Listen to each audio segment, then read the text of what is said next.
Perfecto. Vale. Ahora sí, Mauricio, ¿verdad? Ya está grabando. Vale, pues ahora sí voy a empezar. Como estaba comentando anteriormente, la semana pasada estuvimos hablando un poco de la valoración funcional y varios aspectos que considero que son relevantes. Además, tuve la oportunidad de profundizar un poco más que los cursos presenciales, ya que tiene un componente más teórico. Y hoy vamos a hablar sobre todo de la parte de diseño de programa. Me vuelvo a presentar, pues los que no me conozcáis, soy Mario Redondo, soy licenciado en Ciencias de la Actividad Física y el Deporte, también fisioterapeuta y llevo los últimos 10 años trabajando aquí en mi propio centro con personas con cáncer, ¿vale? Ahí tenéis la web, donde sobre todo es información para más que para pacientes que otra cosa, ¿vale? Para los servicios y donde más información comparto sobre todo es en redes sociales, en concreto en Instagram. Entonces, como comento, hoy vamos a hablar de lo que tiene que ver con diseño de programas, ¿vale? De diseño de programas para personas con cáncer. Entonces, cuando uno hace un programa de ejercicio, la unidad básica, por decirlo, viene a ser una sesión, ¿no? E incluso podríamos ir a repetición. Pero hay muchas cosas que me gustaría hablaros durante la ponencia, la presentación de hoy, que considero que pueden ser relevantes para vuestro desarrollo profesional con este perfil de paciente. De hecho, al final todos, queramos o no, trabajamos de una manera parecida a la hora de trabajar con población, sobre todo con población general o en este caso con patología. Entonces yo os pongo aquí un esquema que yo antes de empezar, si hubiera más gente, sí que se puede hacer interactivo y a la gente le suelo preguntar, ¿vale? ¿Cómo desarrolláis o qué contenidos trabajáis vosotros en una sesión, en este caso, de entrenamiento con un cliente, con un paciente o en este caso incluso con un deportista? Entonces, el primer punto que pongo que me parece sumamente relevante, de hecho, el calentamiento podría ocupar perfectamente media hora de una sesión, ¿no? En rendimiento en ciertos deportes, fijaros en gente con halterofilia, la importancia que tiene. Y en este caso pongo calentamos, ¿no? Calentamos entre como signos de interrogación porque hay mucha gente que es tan frágil que su calentamiento no existe porque es su entrenamiento, ¿no? Hablamos de un adulto mayor frágil con riesgo de fractura y encima pongámosle con un cáncer metastásico, con una baja capacidad funcional, que apenas se siente y se levanta una silla 5 veces, pues es que el hecho de calentar es difícil calentar, porque el propio entrenamiento es el calentamiento, la vuelta a la calma y es todo, vas directamente a tiro hecho a moverte. Evidentemente, si tienes una persona con un cáncer de mama, jugadora de voleibol profesional, pues igual antes de ponerte a hacer sentadillas con 1,2 veces su peso corporal, hacer series, pues tendrás que hacer un calentamiento. Entonces, esto lo pongo un poco como en signo de interrogación. Luego, sí que es verdad que yo me baso mucho, ¿no? Creo que la fuerza es una capacidad física fundamental. Hay muchos profesionales, incluso del rendimiento, como Julio Tos, que la comenta como la capacidad única del cual derivan el resto. Es imposible ser rápido si no eres fuerte. Y en este caso, y también es imposible tener buena resistencia sin ser fuerte, es una base, ¿no? Entonces, el trabajo principal de fuerza que va a ser el medio para desarrollar esta capacidad, la fuerza, y luego que también va a tener una repercusión importante a la hora de hacer un trabajo más metabólico, entiéndase, en intervalos de alta intensidad o incluso en intervalos más largos, ¿vale? Luego, la mal llamada, y este caso es verdad, potencia, porque no es la potencia, sino la potencia, lo dice Sánchez Medina en un congreso en el Comité Olímpico Español, que me gustó mucho. La potencia es un producto de la fuerza por la velocidad, por tanto, la única manera de conseguir más potencia en este caso es aplicando más fuerza en ese tiempo que hemos determinado, ¿no? Entonces pero vamos a hablar de potencia para que lo entendáis todo como ese tipo de capacidad, sobre todo a nivel de pliometría, tanto del tren superior como inferior, entiéndase saltos, lanzamientos, que me parece interesante a incorporar y luego os explicaré por qué en este perfil de población. Luego la capacidad cardiovascular, y más que cardiovascular, como dice Ñigo San Millán, lo veréis, es la capacidad metabólica. Hay muchas veces el determinante, es verdad que en población con patología el aparato cardiorrespiratorio está tremendamente desentrenado y es muchas veces por donde van a mejorar al principio, porque mejoran las adaptaciones centrales, no tanto periféricas, pero sí que las periféricas influyen. Y cuando el músculo esquelético está deteriorado, la mitocondria no funciona. De hecho, la mayoría de personas con patología, ¿no? Con enfermedades crónicas del siglo XXI, como dice Carlos Savera, son mitocondriópatas, tienen una falla y una disfunción a nivel mitocondrial, pues es importante entrenarlo. Explicaré un poco qué es lo que suelo hacer con ello. Y luego lo último, que es algo que sí que se puede entrenar, yo he incorporado otro concepto que lo veréis, que son el HIIT, muy complejo de hacer en población con un bajo consumo de oxígeno, con una baja resiliencia fisiológica, con una baja capacidad funcional. Los SID, absolutamente inviables, si entendemos SID como sprints repetidos de alta intensidad, de 20-30 segundos, hablamos de Wingate, es imposible que un paciente te haga un Wingate, no lo aconsejo, no va a acabarlo. Y luego el otro tipo de trabajo que es un trabajo más en zona 2, que luego os explicaré un poco el trabajo de las zonas, que me parece sumamente interesante, ¿vale? Entonces, aquí pongo el libro en este caso de Michael Boyle, que muchos lo conoceréis. Me pareció interesante porque redactó un libro sencillo, con una forma de proceder, Él dice incluso, sigue mi receta si no eres un chef con mucha destreza o muy hábil o con experiencia, porque al final, siguiendo esta serie de parámetros con deportistas o con gente sana o con rendimiento, seguramente te lleva a un buen puerto. Y yo para realizar mis sesiones de entrenamiento en diseño de programa he hecho algo parecido, ¿vale? En este caso pongo el joint by joint de Gray Cook y básicamente dentro del calentamiento, se supone que lo sabemos, que tu calentamiento no debería ser tu entrenamiento. El objetivo del calentamiento realmente es activar el cuerpo para mejorar el rendimiento de la parte principal y objetivos a trabajar. Y muchas veces yo veo gente que hace un calentamiento excesivamente alto para la capacidad funcional de un sujeto. Voy a poner un ejemplo. Fui con un enorme profesional del mundo del ejercicio a hacer una valoración con dos pacientes. Evidentemente no son sus clientas, sus pacientes, sí son las mías y las puso, recuerdo, en la bicicleta al principio mientras preparaba la sala y la parte de movilidad a calentar a 100 vatios en la bici. Evidentemente, para esas mujeres 100 vatios es como para mí mantener 500. No lo pudieron mantener ni siquiera 40 segundos, las reventó. Por tanto, ese calentamiento superó las exigencias y demandas del sujeto, que lo que hizo fue más que brindarle o permitirle mejorar la capacidad para activar el cuerpo y obtener un mayor rendimiento en la valoración funcional, lo que hizo fue directamente fatigarlas y hacer que el desempeño neuromuscular y metabólico fuera peor o creo que pudiera haber sido peor durante la parte principal. Por lo tanto, eso es importante porque lo que pongo aquí, en población oncológica e incluso diría sedentaria con baja capacidad funcional, entendía esta como un bajo consumo de oxígeno, unos bajos niveles de fuerza, unos bajos niveles de condición física, puede que el propio calentamiento sea el entrenamiento, como ocurre en este caso, por ejemplo, con el adulto mayor frágil, ¿vale? Que hay que tener cuidado. Y luego yo simplemente os hago una propuesta. Estaba entrenando ahora a una paciente superviviente de cáncer de mama que ha recibido todo su proceso con quimioterapia, con radioterapia, con cirugía y ahora está con medicación hormonal.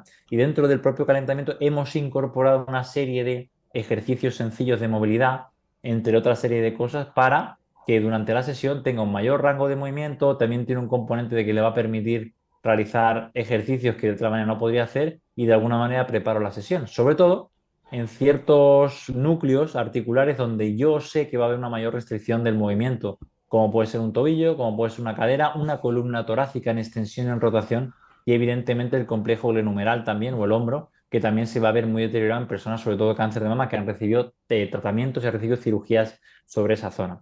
Entonces, esta propuesta que pone aquí de Gray Cook, el Joint by Joint, lo que dice o lo que comenta es, vamos a intentar brindar movilidad a ciertas estructuras o núcleos articulares como el tobillo, la cadera, la columna torácica, que suelen estar hipomóviles con restricción, ¿vale? Y vamos a darle estabilidad a otras articulaciones que tienen un mayor rango de movimiento de lo normal y puede también incurrir en riesgo de lesión al no tener estabilidad ni tener un buen control de esa zona durante un movimiento, ¿no? Entonces, ¿qué cosas me parecen también interesantes a incorporar en este caso durante un calentamiento? Que puede ser con un cliente, con un paciente o con un sujeto habitual.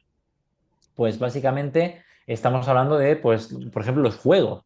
Los juegos, los que trabajéis en deporte colectivo, por ejemplo, en fútbol, me parecen interesantes porque al final no solo trabajas capacidades físicas, sino estás trabajando también algo que es muy importante, que es el foco en una tarea y realmente meterte, en este caso en el fútbol, en el partido, ¿no? Y aquí meterte en la situación de entrenamiento. Vais a ver aquí un juego, lo tenéis, el Active Arcade es gratuito, probarlo por favor con el teléfono, con la tablet, es bastante interesante. Hay diferentes versiones del juego y fijaros lo que estamos haciendo aquí, ¿no? Es un juego muy sencillo donde básicamente lo que estamos haciendo es, durante el calentamiento, jugando, ¿no? Consiste en que yo con mi brazo, pues le voy a dar y voy a puntuar y sumar puntos si le voy dando al globo o al círculo verde. Y si le doy al globo o al círculo rojo de la X, pues evidentemente me quita puntos. Fijaos la mujer, se lo está pasando bien, ¿vale? Está cambiando el foco de atención, está movilizando los brazos. Sobre todo me interesa mucho el izquierdo que tiene una manga compresiva, que es el que está moviéndose ahora, ¿vale? Cambia el objeto también de sesión y cambia, como digo, el foco de atención si hay dolor. Sin embargo, la persona que está pasando por detrás de mí,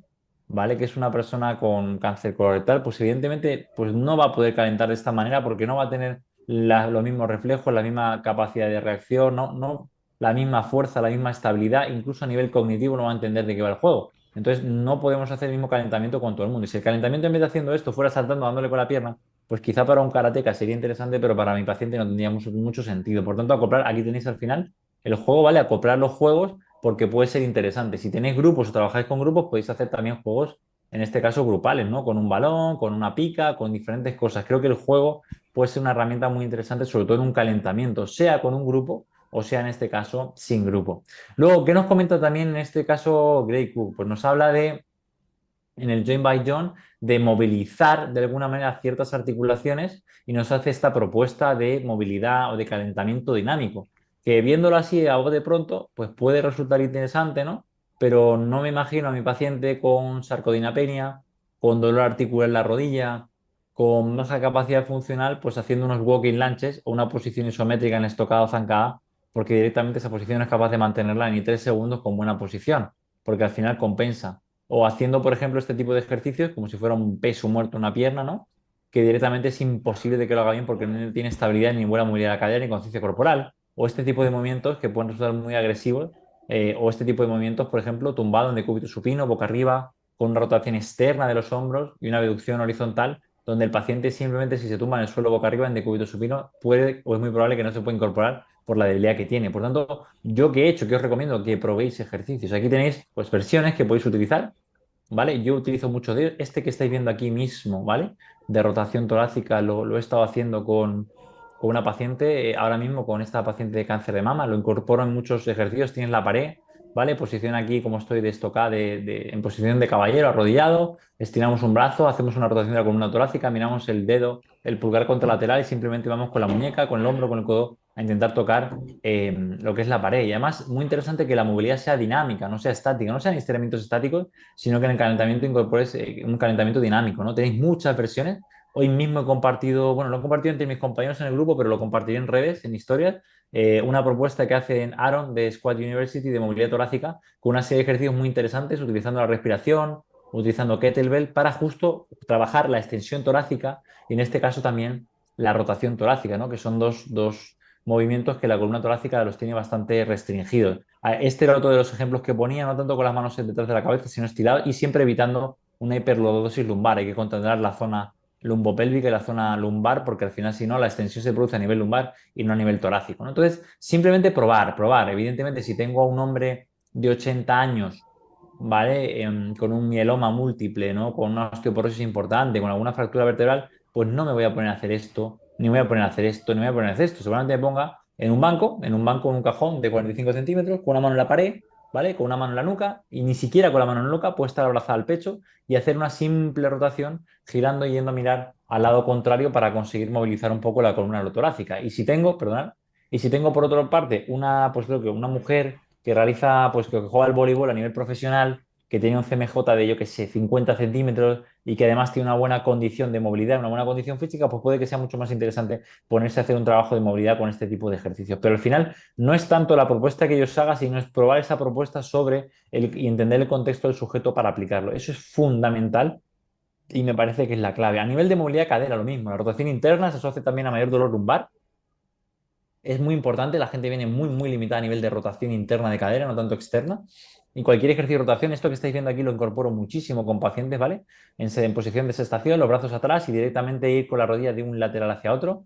Si vemos que el paciente de alguna manera es muy hábil, pues ya ponemos los brazos delante y hacemos una extensión de la cadera también, acompañada de la rotación. Y podéis ir probando esta situación de aquí, que es como si fuera un escorpión, llevando la punta del pie incluso a tocar la mano, ¿vale? Y también utilizando otras herramientas como bandas o gomas para hacerlo asistido o algo mucho más analítico con un foam o con un pequeño taco, ¿vale? Para hacer una rotación interna de la cadera con flexión de cadera a 90 grados y de rodilla, ¿no? Entonces, simplemente probar. Sí, otra vez vuelvo a decir lo mismo. Es importante que la cadera se mueva, rotación interna, en extensión y flexión, que sean movimientos dinámicos y que la persona lo haga. Aquí hay otro ejercicio que me parece fantástico, con dos foam roll, una pica, simplemente intentar pasar por debajo y por arriba y habría que intentar evitar dentro de lo posible esta flexión de la columna, ¿no? Que tampoco es tan grande porque va a depender de la anatomía de cada uno, del acetábulo, de la movilidad de tobillo y demás, pero que juguéis un poco con la movilidad. Creerme que, o sea, antes yo lo desestimaba, no me parecía relevante. Puede que haya algunos casos que la movilidad no sea relevante, pero cuando hay una cirugía, cuando hay una restricción o cuando tú quieres incorporar ciertos movimientos, que siempre haya un buen rango de movilidad activo, tanto de cadera como de movilidad torácica, para poder ejecutar el movimiento de fuerza o el movimiento que vas a realizar de la manera más segura posible, y de la mejor manera posible. Luego el tobillo, pues diferentes propuestas. Aquí está el mismo Aaron de Squad University, con diferentes propuestas que te plantea también con el kettlebell, ¿vale? Colocando el tobillo para mejorar un poco la movilidad, con banda elástica. Aquí te pongo un poco lo de Michael Boyle. De hecho, esto es un trabajo de movilidad, aunque no lo creáis, de tobillo, aunque sea de cadera en la pierna contralateral, a nivel de pronosupinación.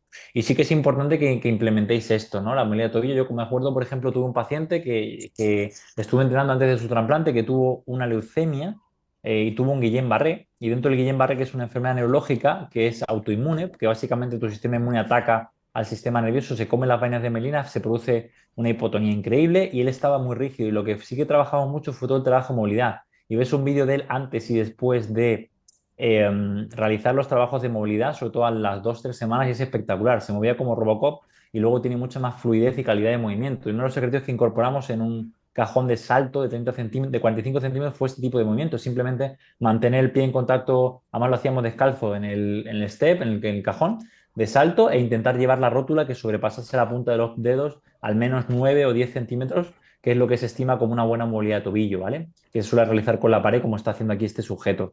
Y con eso mejoró mucho, mucho también la posición de la sentadilla, el control que tenía, la profundidad esta y otra serie de cosas que es fundamental, teniendo en cuenta que también tenía un pie equino, ¿vale? Que es un pie plano, vamos a decirlo, hipotónico, que al final tiene mucha menos estabilidad. Por tanto, los trabajos de movilidad no hace falta que los hagáis todos, no hace falta que lo hagáis 200 minutos, simplemente incorporar pequeños movimientos con rango activo. Se puede utilizar incluso el foam roll también, que tiene un componente a nivel dinámico y a nivel nervioso que va a permitir aumentar el rango de movimiento de manera aguda para una serie, para un tiempo determinado. Puede ser una buena estrategia para luego implementar el trabajo de fuerza, un trabajo más dinámico, un trabajo pliométrico, etcétera, etcétera, etcétera, ¿no? Ahora bien, seguro que en cáncer de mama conocéis el contexto. Evidentemente hay cirugías importantes, puede haber una cirugía conservadora donde conserven el seno, la mama y solo retienen el tumor, conocido como cuadrantectomía, lumpectomía, tumorectomía.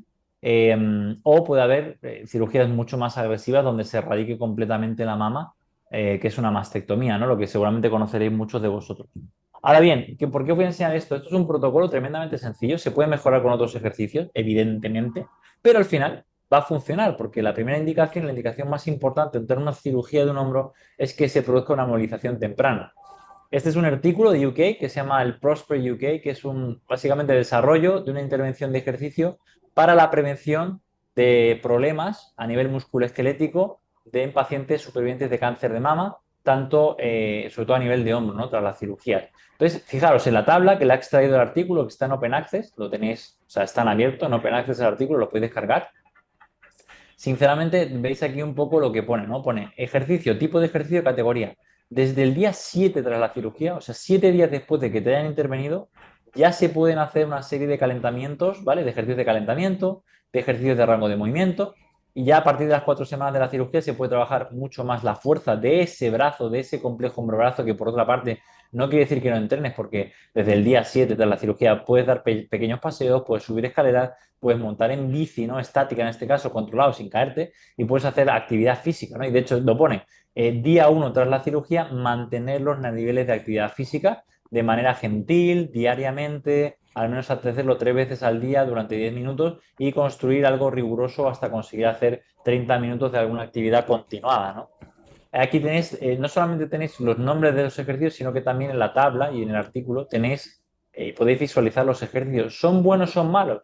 Son muy sencillos, tened en cuenta que es una receta para todo el mundo, no todo el mundo va a ir igual. Habrá gente que tendrá más restricciones de movimiento, cicatrizará peor, tendrá un sistema nervioso más reactivo que le protegerá y habrá que utilizar otras estrategias, pero al final es una receta sencilla, con una posición en maometano llevando el culete a los talones, el glúteo a los talones para hacer una flexión de hombro, una posición como de abducción horizontal, trabajando la palma de la mano, ¿vale? Simplemente en prensión y extensión, haciendo, pues, como veis aquí, una rotación externa o una deducción, y por lo menos que ya haya una indicación terapéutica de que hay que hacer algo tras la intervención quirúrgica es súper importante, porque me encuentro mucha gente que le dice, no, tú no hagas nada durante un mes. No, no, si es que ya se sabe que hay que hacer algo desde el día de la intervención quirúrgica, se puede empezar a hacer un trabajo directamente de mantener actividad física diaria y luego, por otra parte, a partir del día 7 tras la cirugía, sí que hay ciertos ejercicios que se pueden incorporar, como veis aquí, círculos con los hombros, ¿vale? Rotaciones con el tronco, estiramiento diario, y aquí te pone la frecuencia que hay que hacer, que si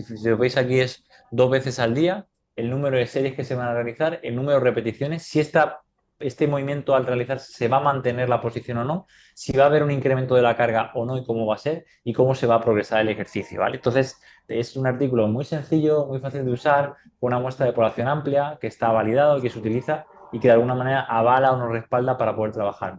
Nosotros tenemos, esta es una paciente que me encontré, por cierto, el fin de semana por la calle, Llevaba meses sin verla porque ya terminó su proceso, dejó de trabajar con nosotros con cáncer de mama triple negativo. Y fijaros simplemente con estos ejercicios cómo recuperó completamente la movilidad, ¿no? En flexión de hombro, que suele ser lo más afectado tras la cirugía. De 15 días tras una cirugía, en este caso, conservadora con biopsia del ganglio centinela.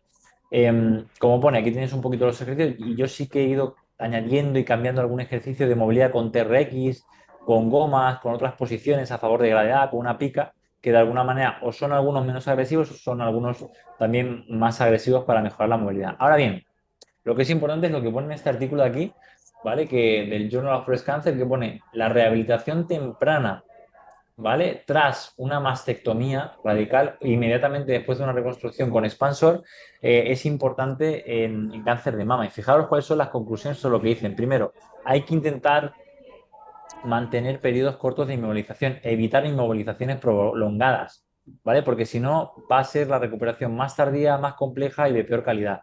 Así como, evidentemente, menos complicaciones y va a mejorar el ROM no solo mucho antes, sino mucho mejor. Luego, por otra parte, la movilización temprana a partir de la primera semana, que esto lo estábamos viendo en este artículo, lo tenéis aquí, tras el día 7 tras la cirugía, parece ser que es muy importante, ¿vale? Haciendo ejercicios sin superar, que también lo pone otro artículo, los 90 grados o ciertos umbrales de tensión para evitar complicaciones o recuperaciones más largas, sobre todo en personas con linfadenectomía. Linfadenectomía es cuando te han extirpado muchos ganglios, porque hay veces que solo quitan el ganglio centinela. Luego, la dosis de ejercicio esta es la tabla, la rutina. Fijaros, deslizamiento sobre la pared en flexión de hombro, una abducción horizontal con las manos en la nuca, una extensión de hombro con una goma, rotación externa con una goma, movilidad tan sencillo como mover el brazo, acompañar el brazo con el brazo contrario desde la muñeca, ¿vale? Juntar escápulas, una especie de retracción escapular, ¿vale? Con retracción también y con una retracción, sí, perdón, escapular y numeral. Y luego pone los ejercicios se realizaban de 5 a 10 repeticiones y de 3 a 4 veces al día. O sea, tiene una alta frecuencia. O sea, no es solamente hacerlo 5 minutitos por la mañana y ya está, sino que tiene que haber una repetición y tiene que haber una dosis que es como lo que decía mi profesora Susana Moral, que tiene que ser poco pero a menudo. Eso es muy importante. O sea, no vas a estar una hora haciendo ejercicio de movilidad, sí vas a estar 10-15 minutos, pero lo importante es que lo repitas todos los días, de ser posible, 2-3 veces al día, como está colocando aquí la pauta que habla del caso control de este estudio. Ahora bien, las dudas si queréis las vemos al final, pero aquí hablamos del trabajo de core. Core da para mucho, simplemente que sepáis que el trabajo de core en un paciente, en este caso oncológico, no es el objetivo. El core simplemente es una zona, ¿vale? Que no es acotada, no es tan pequeña, es bastante más grande de lo que pueda parecer, que consiste o que prepara al sujeto para hacer ciertas acciones como puede ser un bateo, un golpeo, un sprint, un salto, un lanzamiento, y al final el objetivo es transmitir las fuerzas, ¿vale? De un extremo al otro para hacer un gesto deportivo, para hacer un movimiento y demás. O sea, un grandísimo ejercicio de core puede ser una sentadilla con una alta carga, una dominada con una alta carga, o directamente, aunque no lo creáis, un press de banca también tiene un componente donde el core tiene que trabajar y se tiene que alinear para poder transmitir la fuerza con el leg drive. Entonces, sí que esto me gustaría que lo supierais. Ahora bien, lo que pone aquí, ¿qué ejercicios suelo utilizar yo a nivel de core? Y hay que entender por qué. Pues más, estas diapositivas son de mi compañero Alberto Ortegón. De hecho, las tenéis libres en sus redes sociales. Y aquí estáis viendo movimientos muy sencillos como una plancha frontal, un long lever plank, que evidentemente tiene una mayor extensión de los hombros, una plancha con los pies arriba, que va a haber una mayor carga toda la cintura escapular, ¿vale? Un steer de pot, que básicamente es mantener esa plancha en una posición, un feedback mucho más inestable, ¿vale? Haciendo círculos, perdón. Luego, estabilidad en la propia, una plancha con feedback, que podemos sacar estudios de biomecánica y estudios de activación para ver qué ejercicios producen más activación del recto anterior del abdomen, de los oblicuos, etcétera. Pero al final muchas veces yo lo que necesito y para mí me sirven como ejercicios de concienciación corporal. La gente suele tener muy mala conciencia corporal. No sabe mover las escápulas, no sabe mover la pelvis, no sabe ni dónde tiene situada la punta del pie.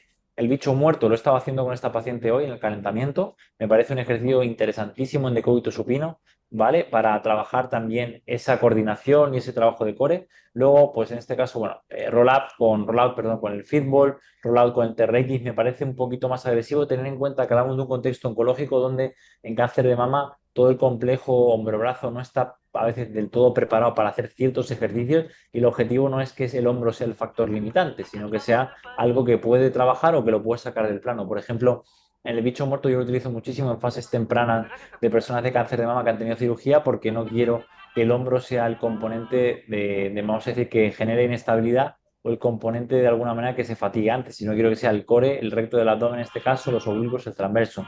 También tenéis la rueda abdominal, que me parece bastante exigente. La mayoría de la gente va a hacer una extensión lumbar, no es capaz de mantener esa neutralidad de la columna. Lo puedes también restringir con una pared enfrente para que la persona no se vaya. Y la idea es que utilicéis los ejercicios en el contexto que tengáis según la capacidad del sujeto. Yo, ¿qué es lo que más utilizo casi siempre? Pues una plancha frontal tan sencillo como eso, que se pueden quitar apoyos, que se puede generar instabilidad, que se puede hacer con cambiando la posición de los hombros, del codo, cambiando la base de sustentación, etcétera. Y el bicho muerto también, que se pueden meter variantes a una pierna, dos piernas, directamente con un fitball, sin un fitball, con gomas, etcétera. Pero debemos seleccionar, como pongo aquí, los ejercicios en función del nivel del cliente, del paciente y de su contexto y características, así como también, muy importante, del material del que dispongamos, ¿no? Porque tenemos mucha gente que entrena con nosotros aquí una vez a la semana y el resto de entrenamientos los ejecuta en casa y prácticamente no tiene material. Y a veces tener un fútbol es bastante voluminoso o a la gente le da pereza hincharlo y deshincharlo para tenerlo en casa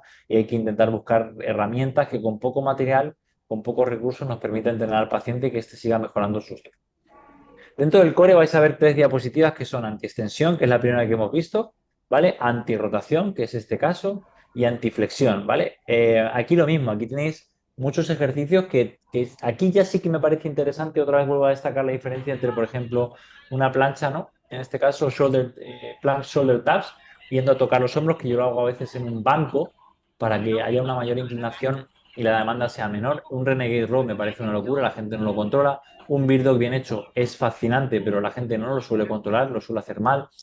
Un half kneeling row también a una mano puede ser interesante el trabajo de core. Un press pull me parece alucinante. Además me permite trabajar muchas cosas. Un single, bueno, un peso muerto rumano a una pierna. Una tracción unilateral, en este caso con cable. Perdón, aquí tracción, aquí empuje. Y cualquier ejercicio que trabaje de manera unilateral va a trabajar de manera indirecta, en este caso, la antirrotación. Yo personalmente lo que más uso son lo que veis aquí, el press pull como estáis viendo, y también el remo unilateral a una mano, ¿vale? Me parecen ejercicios interesantes para trabajar el core. Al principio empezamos con poca carga, vamos a hacerlo también con gomas, lo cual es una ventaja porque al final mucha gente no trabaja en gimnasio, no tiene poleas, tiene que adaptarse con unas gomas y con una puerta o algo para hacer los ejercicios, por ejemplo, de antirrotación, y pueden ser herramientas interesantes para que la persona empiece a incorporar el ejercicio dentro de su día a día. El otro ejercicio que va, otra herramienta, pues la antiflexión lateral, ¿no? Por ejemplo, la plancha lateral o un farmer carry también, paseo del granjero, me parecen herramientas interesantes siempre y cuando factor limitante tampoco sea el agarre.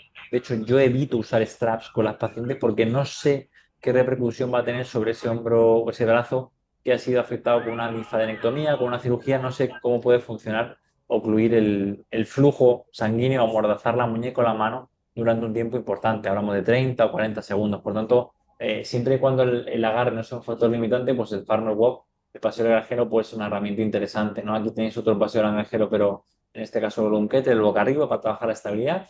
Y luego también incluso con barra hexagonal puede ser interesante. La plancha lateral sí que la suelo hacer, pero haciendo mucho hincapié en que la persona empuje realmente con los hombros.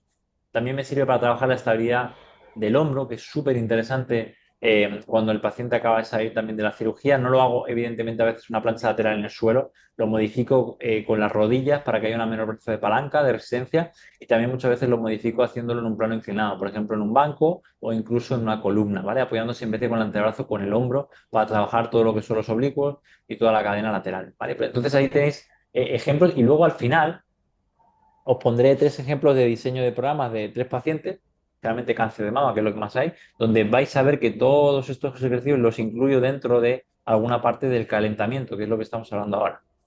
Ahora bien, de la parte central, que creo que es la parte fundamental dentro de lo que es la sesión, de lo que si nosotros tenemos, por ejemplo, una sesión de una hora, que es rara, a veces suele ser más corta, igual hablamos de 10, 15 minutos de un calentamiento, hablamos de 25 o 30 de un trabajo de la parte central, trabajo de fuerza como tal, y luego hablaríamos de unos 10, 15 minutos que puede haber un trabajo también de pliometría, que pues sobre todo al principio, y unos 5 o 10 minutos también del trabajo interválico de alta intensidad adaptado al sujeto.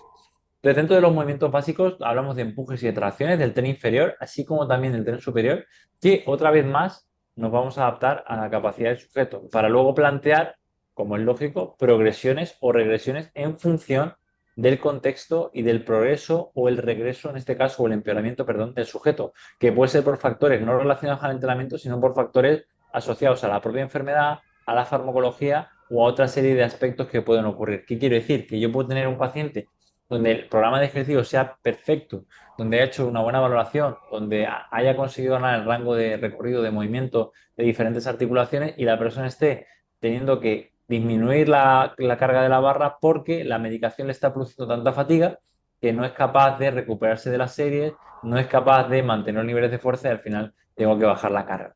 ¿Vale? Entonces, lo que pone aquí, yo voy a poner también otra vez el ejemplo de Michael Boyle. Pasamos de ejercicios, de alguna manera, pasamos de ejercicios más complejos, más simples a más complejos. También se puede hacer progresión, que creo que es fundamental, aumentando la carga, evidentemente, aumentando el número de repeticiones ante la misma carga, aumentando también la velocidad con esa carga al mismo número de repeticiones, etcétera, etcétera, etcétera. Cualquier marcador de rendimiento que indique que hay un progreso. Y la regresión, pues es todo lo contrario. Pues, por ejemplo, de ejercicios unilaterales a bilaterales, disminuir la carga, va a perder o disminuir el número de repeticiones ante una misma carga o perder más velocidad ante una misma carga. ¿Vale? Todo eso son ejemplos de progresiones o regresiones que se deben de alguna manera realizar cuando el paciente mejora o en este caso también cuando empeora, me parece que es fundamental entender que en cáncer hay un proceso de entropía muy importante y un día puedes estar muy bien y al día siguiente después del ciclo puedes estar muy mal o a la semana después del ciclo puede estar muy mal. Pongo un ejemplo para que lo veáis. Tenemos un chico joven de 18 años, de hecho acaba de empezar la universidad, lleva con nosotros trabajando 2 meses, le diagnosticaron de un linfoma y empezó con un tipo de tratamiento. ¿No? Un tipo de tratamiento que en teoría es agresivo, pero no es tan agresivo. Pues durante el primer mes, 4 semanas de entrenamiento, entrena 2 veces en semana con nosotros la fuerza y el trabajo general. Sí que mejora la fuerza, sí que es capaz de movilizar la prensa con más carga, sí que hace alguna repetición más, sí que la desplaza sobre todo más rápido y se ha vuelto más fuerte, ha habido una progresión. ¿Por qué? Porque el mismo ejercicio ha incrementado la carga y ha conseguido no solamente incrementar la carga, sino moverla más rápido. Pero desde que el tratamiento no ha funcionado, han visto en el TAC que la enfermedad no ha habido una disminución de ella y han cambiado el esquema de tratamiento. Tiene una medicación mucho más fuerte, tiene muchos más efectos secundarios como náuseas, vómitos, ha perdido algo de peso y ahora mismo, en vez de hacer progresiones, estamos haciendo regresiones. ¿Y qué es lo que hemos hecho? Pues, por ejemplo, en la prensa, poner gomas para modificar el perfil de resistencia y que le cueste algo menos, disminuir un poco la carga total porque no era capaz de movilizar la misma carga a la misma velocidad, se fatigaba antes y por otra parte también pedirle un menor número de repeticiones para que el carácter del esfuerzo sea menor. Pues todo eso han sido adaptaciones del entrenamiento de fuerza del trabajo principal para intentar que el sujeto se adapte, porque no hay que reventar a la persona. Hay una frase que yo siempre digo en los cursos que hay que entrenar la intensidad a la que tú te puedas recuperar, pero si ese paciente no se está recuperando, sea por el programa de ejercicio que has puesto que es muy exigente, o sea porque la medicación que recibe le está destrozando, hay que bajar y hay que hacer una regresión. Eso es fundamental. Ahora bien, ¿cuál es la propuesta que aquí pongo? La escala de entrenamiento funcional, ¿no? El libro de Michael Boyle. Para él, bajo su contexto y sus deportistas, habla de una progresión de menos funcional a más funcional. Esto es relativo. Funcional es todo aquello que te haga mejorar la función.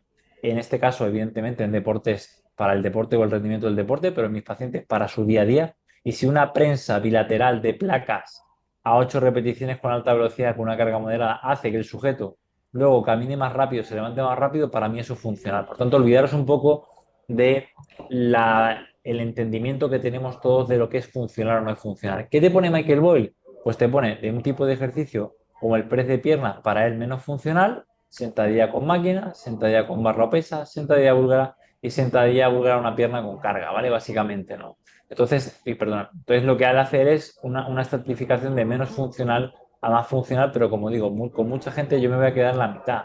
Cuando la persona es capaz de hacer una sentadilla con barra o con pesas, con buena técnica o al cajón y controla un poquito su cuerpo y tiene unos ciertos niveles de fuerza, o cuando la persona ya es capaz de hacer una prensa, ¿no? A 2 piernas con buena capacidad de aplicar fuerza, incrementando la carga, para mí ya eso es lo suficientemente funcional como para tener que ir a una sentadilla búlgara con peso, cosa que no quiere decir que no lo haga con la persona, pero sí que es muy poca la gente que se va a poder dar, entre comillas, el lujo de realizar eso, porque la gente no tiene la estabilidad y la fuerza suficiente para que eso sea parte del ejercicio y que realmente sume más que reste.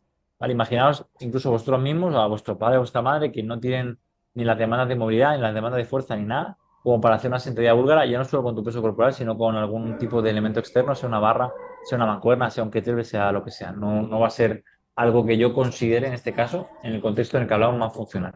Y luego con la parte de dominante de cadera es más de lo mismo. O sea, al final veis que en el libro ellos colocan menos funcional, pues un curl de pierna, ¿vale? Que aquí lo tenemos. De hecho, tenemos una máquina dual de curl femoral sentado y extensión de rodilla.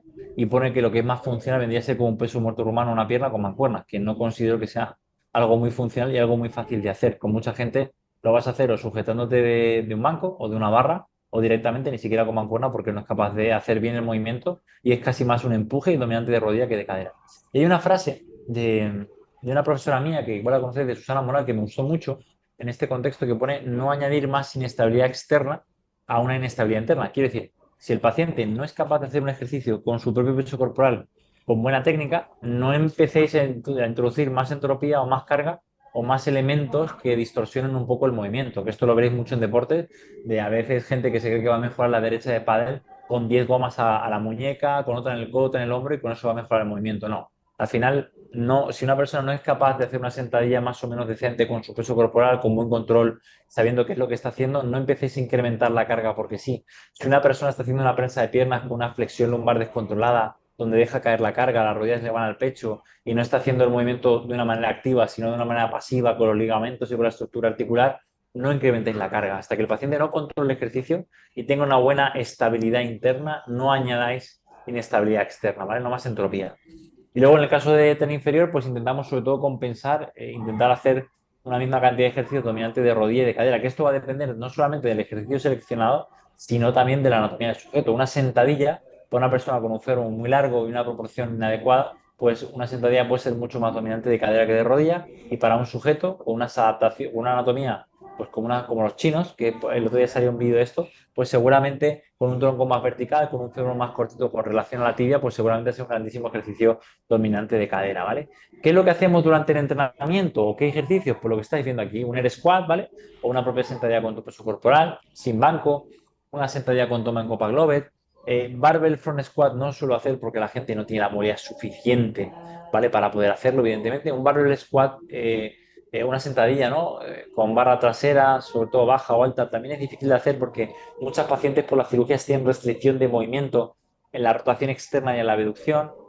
Una sentadilla también con mancuernas, ¿vale? Un Thatcher Press Squat, yo no lo he hecho nunca, me parece muy complejo. Muchos pacientes recuerda que tienen bajada de las plaquetas, ¿vale? Las plaquetas son esas células del sistema sanguíneo, ¿no? De la médula que nos van a permitir coagular. Y como tienen bajo, pues mucha gente puede tener moratones, hemorragias con este tipo de ejercicios porque la barra pesa y hace daño en los codos. Yo, de hecho, tenía una paciente que lo hacía en otro centro con otro compañero y no le gustaba mucho porque se sentía inestable, tenía muchas demandas de la musculatura paravertebral, del core, y al final, evidentemente, no tiene mucho sentido porque, como digo antes, no añadas inestabilidad externa a una inestabilidad interna, ¿no?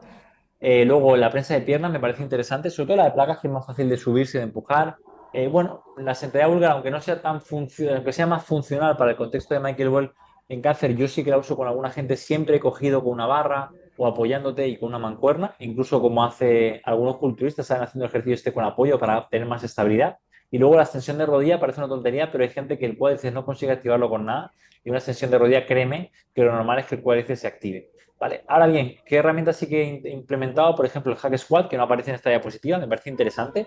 Hay un estudio realizado con mujeres osteoporóticas súper interesante que ven que mejoran un 154% su RM, un 52% su RFD y mejoran casi un 4% la densidad mineral ósea de la columna lumbar y perdón, de la columna del fémur, perdón, y de la columna lumbar. O sea que me parece una herramienta bastante interesante incorporar un buen Hack Squat con un buen perfil de resistencia. Y luego zancadas andando también o estocadas, y en el caso de las barras sí que yo adquirí. Lo que pasa es que pesa demasiado, pesa casi 27 kilos, incluso la buena de Rook 32 kilos creo que pesa. Una safety bar porque va a permitir que gente que no tiene una buena movilidad tras una cirugía haga una sentadilla con, en este caso, con un agarre neutro, ¿no? Una posición neutra del hombro, del codo y de la muñeca. A nivel de la cadera, aquí podéis ver un poco pues, ejercicios dominantes de cadera, el hip hinge, sobre todo con una pica interesante para enseñar a la persona cómo debe moverse la cadera. Los kettlebell los usamos también en calentamiento con swing de kettlebell, con por ejemplo el halo también de movilidad, que es un ejercicio circular para la movilidad de los hombros. También lo utilizamos para el Turkish Get Up, algún kettlebell pequeño para enseñar al sujeto a moverse con coherencia. También, por ejemplo, fijaros con cable, que lo tengo grabado, pero no lo he utilizado. Mi compañero Alberto sí que lo utiliza con alguna paciente. Peso muerto rumano con mancuernas, peso muerto rumano con barra, peso muerto con barra hexagonal. Súper interesante porque facilita muchas veces el movimiento. Hay gente que no tiene buena anatomía o buena movilidad articular. Peso muerto convencional, ¿vale? Un good morning o un peso muerto rumano con una pierna con mancuerna. Lo que más utilizamos es el peso muerto convencional, también con la barra hexagonal. Y utilizamos los kettlebell no con un componente muchas veces de peso muerto, pero sí swing de kettlebell con un componente horizontal y además con un componente, de aparte de lúdico, con un componente metabólico importante y también se puede incorporar en el calentamiento. El peso muerto para mí tiene muchísimas ventajas, es un ejercicio donde la persona va a aprender a controlar su cuerpo, donde va a movilizar muchísimas cargas y hay varios estudios que lo utilizan en personas con osteoporosis como un estudio, como un ejercicio estrella, donde vas a producir grandes fuerzas, en este caso de compresión, de cizalla y fuerzas sobre el hueso para estimular la densidad mineral ósea. Por tanto, me parece interesante incorporar este tipo de movimientos en el contexto oncológico, donde muchas pacientes van a tener la probabilidad de padecer osteoporosis o osteopenia por la terapia de privación hormonal y por la inhibición de la regla, sobre todo en mujeres premenopáusicas. De hecho, hay varios estudios de Winston Stone del 2011 y 2013 donde utilizan pues, el peso muerto como un ejercicio importante para mejorar la densidad mineral ósea de las pacientes supervivientes, en este caso de cáncer de mama.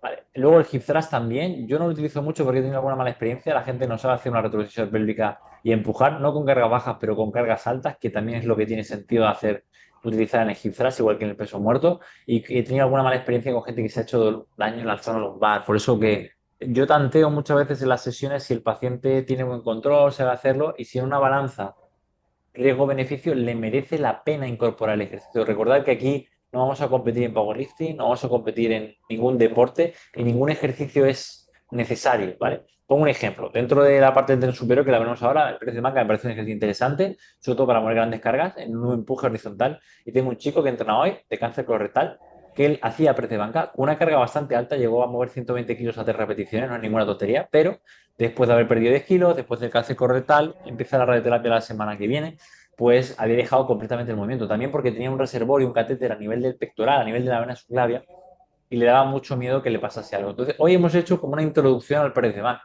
Le he explicado la técnica, hemos cogido la barra olímpica de 20 kilos, hemos hecho 5 repeticiones y hemos ido incrementando la carga a medida, de alguna manera, que pues él se iba encontrando cómodo. Hemos llegado a mover, creo que 50 kilos para hacer 3 4 repeticiones con un poquito de ayuda, porque no era capaz y no se sentía seguro. Pues ya mi objetivo con él ya está superado, que es haber roto el miedo, empezar a hacer un press de banca e intentar recuperar la carga que movía antes de la enfermedad, que va a ser difícil y no sé si llegará, pero por lo menos quedarnos cerca. ¿Cuál fue el tema? El tema es que este sujeto lleva 6 meses sin hacer ese movimiento, con miedo y demás. Pues evidentemente está mucho más débil. Y en una balanza riesgo-beneficio, realmente precio de banca me aportaría mucho más riesgo que beneficio en un contexto de un cliente que nunca ha hecho este movimiento, pero en este sujeto que lleva haciendo este movimiento, que le gusta este movimiento, ¿vale? Que es una persona que ha ido al gimnasio con un concepto de hipertrofia pecho-bíceps, como me decía él, pues me puede parecer interesante porque le va a motivar a entrenar, le va a motivar a recuperar su capacidad y le va a motivar otra vez a entrenar un movimiento que le gusta. Entonces, aunque tenga un componente de riesgo alto, ¿vale? Me aporta un componente de motivación alto y eso para mí me merece la pena. Entonces, por ejemplo, el peso muerto muchas veces yo lo quito de la ecuación.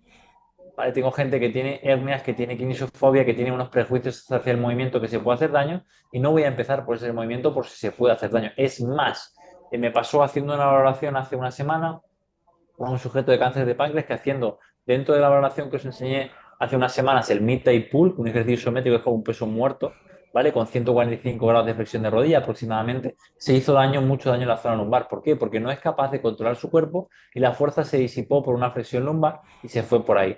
Ahora está un poco mejor, está bastante mejor de la zona lumbar, pero con él no voy a plantear empezar haciendo un peso muerto porque le va a generar dolor, seguramente le va a generar rechazo al ejercicio. Por tanto, tener esto en consideración. ¿Vale? Importante las características, así como también el material que dispongamos para entrenar al cliente o al sujeto.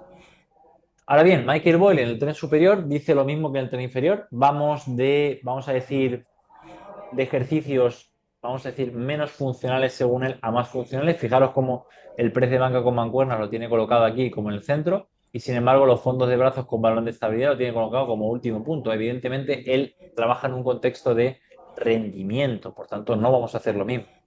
Se busca de alguna manera lo que colocamos aquí, ¿no? Tanto en ejercicios de press horizontal, empuje horizontal, tracción horizontal y tracción vertical, y luego acaba de ejercicios de torso como si fuera antiextensión, antirrotación, pues se busca una progresión hacia ejercicios que impliquen una menor estabilidad, que puede ser simplemente que tu cuerpo no tiene estabilidad, y una mayor transferencia hacia acciones o a una pierna. No hace falta llegar al punto final debido a que el objetivo es mejorar la fuerza del paciente en su nivel. Entonces, adulto mayor frágil que tiene dificultades para hacer tareas cotidianas, su mayor funcionalidad va a ser levantarse una silla y subir escaleras. Entonces, todos los ejercicios que le permitan mejorar su capacidad de aplicar fuerza ante ese tipo de tareas y que se transfieran van a ser lo suficientemente funcionales para hacerle mejorar. Y otra vez importante, me encanta la frase, no añadir inestabilidad externa a una inestabilidad interna. Entonces, si el sujeto, por ejemplo, con los preses verticales por encima de la cabeza, si el sujeto no está preparado para hacer un press vertical por encima de la cabeza porque no tiene una buena estabilidad, porque no tiene un buen control de core y porque no tiene fuerza suficiente, no te pongas a hacer un push press o en este caso un empuje por encima de la cabeza, ¿vale? En el caso del tren superior, vamos a intentar descomponer, eso sí, pues en cuatro: empuje horizontal y empuje vertical, tracción horizontal, y también se incluye el trabajo como de core porque también va a tener un componente importante que generalmente se hace en el calentamiento, pero también se va a transferir, ya que como digo, va a transmitir fuerzas tanto del tren inferior al superior como mantener a nivel del tren superior. ¿Qué ejercicios suelo seleccionar yo con mis pacientes? Pues básicamente estos dos: de empuje horizontal, press de banca, me parece interesante, incluso con las chicas de cáncer de mama, y los push-ups en plano inclinado o declinado. Mancuerna no los utilizo mucho porque dan mucho ruido y generan mucha inestabilidad. Un press McGill sí que lo he hecho alguna vez. Y luego también la maquinaria puede ser interesante si el paciente dispone de ella, ¿vale? Pero al final es tan sencillo como empujar, de alguna manera, ¿vale? A nivel de tracción, más de lo mismo. El TRX no me pareció un buen elemento, pero lo he incorporado, incluso lo habéis visto dentro de la valoración, porque me permite ver qué control tiene el sujeto. Hoy, por ejemplo, he hecho con este hombre chico, he hecho un ejercicio que no aparece aquí, que es el seal row, ¿vale? El seal row básicamente es un remo donde tú estás tumbado, coges la barra por debajo del banco y traccionas hacia la barra hacia ti, hacia el pecho, ¿vale? Y también el remo invertido o todo lo que viene a ser dominadas asistidas, que aquí no aparece, que vendrían a ser tracciones más bien verticales, no horizontales, ¿vale? Como lo vais a ver a continuación. El landing lo hemos empezado a dar mucho, mucho uso. Este ejercicio que estáis viendo aquí también lo compartí hace un par de días con una paciente de cáncer de mama metastásico, que es increíble cómo lo hace Paqui con los empujes verticales. Una mujer que pesa 47 kilos y que sin embargo es capaz de mover 50 kilos en un peso muerto, más que su peso corporal, y es capaz de empujar por encima de la cabeza 7 kilos unilateralmente una mano, en posición arrodillada, que me parece increíble para una mujer tan poquita cosa, entre comillas, ¿no? Con tan poco peso y con un proceso metastásico. Tiene una capacidad de picar fuerza increíble. Y el lambing puede ser interesante para que lo veamos más adelante, para incorporar pseudolímpicos o movimientos semejantes a los movimientos olímpicos, ya que los movimientos olímpicos sí que tengo un compañero que los controla, que los hace y se los enseña a algunos pacientes que tienen las demandas suficientes de movilidad, la motivación y el tiempo, y que ya llevan trabajado otro contenido, pero no solemos una balanza riesgo-beneficio incorporarlos porque al final pueden generar más molestias a nivel del hombro, a nivel de columna, a nivel de cuello, que el hecho de no hacerlos e incorporar, por ejemplo, un split jet con un landing o otro tipo de ejercicio, ¿vale? Y luego, lo último, tracciones verticales, pues, por ejemplo, con la polea yo lo utilizo mucho. Lo acabo de hacer con la paciente que se ha ido ya de cáncer de mama, ¿vale? Que tiene un buen rango de movimiento y quiero que aprenda a tirar desde arriba de manera vertical. O las dominadas asistidas, que también es un ejercicio que hago con algunas pacientes. De hecho, hay una paciente que puede hacer casi dominadas con su propio peso corporal bastante bien, que es una chica que es superviviente de cáncer de mama, que hace escalada, que evidentemente se puede hacer 3 repeticiones con bastante facilidad. Ahora bien, no sé cuánto llevamos. Bueno, eh, no sé, Mauricio, si hacemos una pausa ahora para luego continuar a las 6 o si me espero 10 minutos, lo que me Mario, digáis. 10 minutos más y hacemos una pequeña pausa, si te parece. Vale, me parece perfecto. Entonces, simplemente la parte de fuerza, quiero que sepáis que se pueden utilizar otras herramientas, o sea, se pueden utilizar herramientas que vienen del rendimiento. Yo lo único que he hecho en mi labor profesional, a mí me gusta el rendimiento, me llama la atención, yo compito en culturismo, me gusta ver qué hace la gente de rendimiento, aprender de rendimiento y veréis cosas.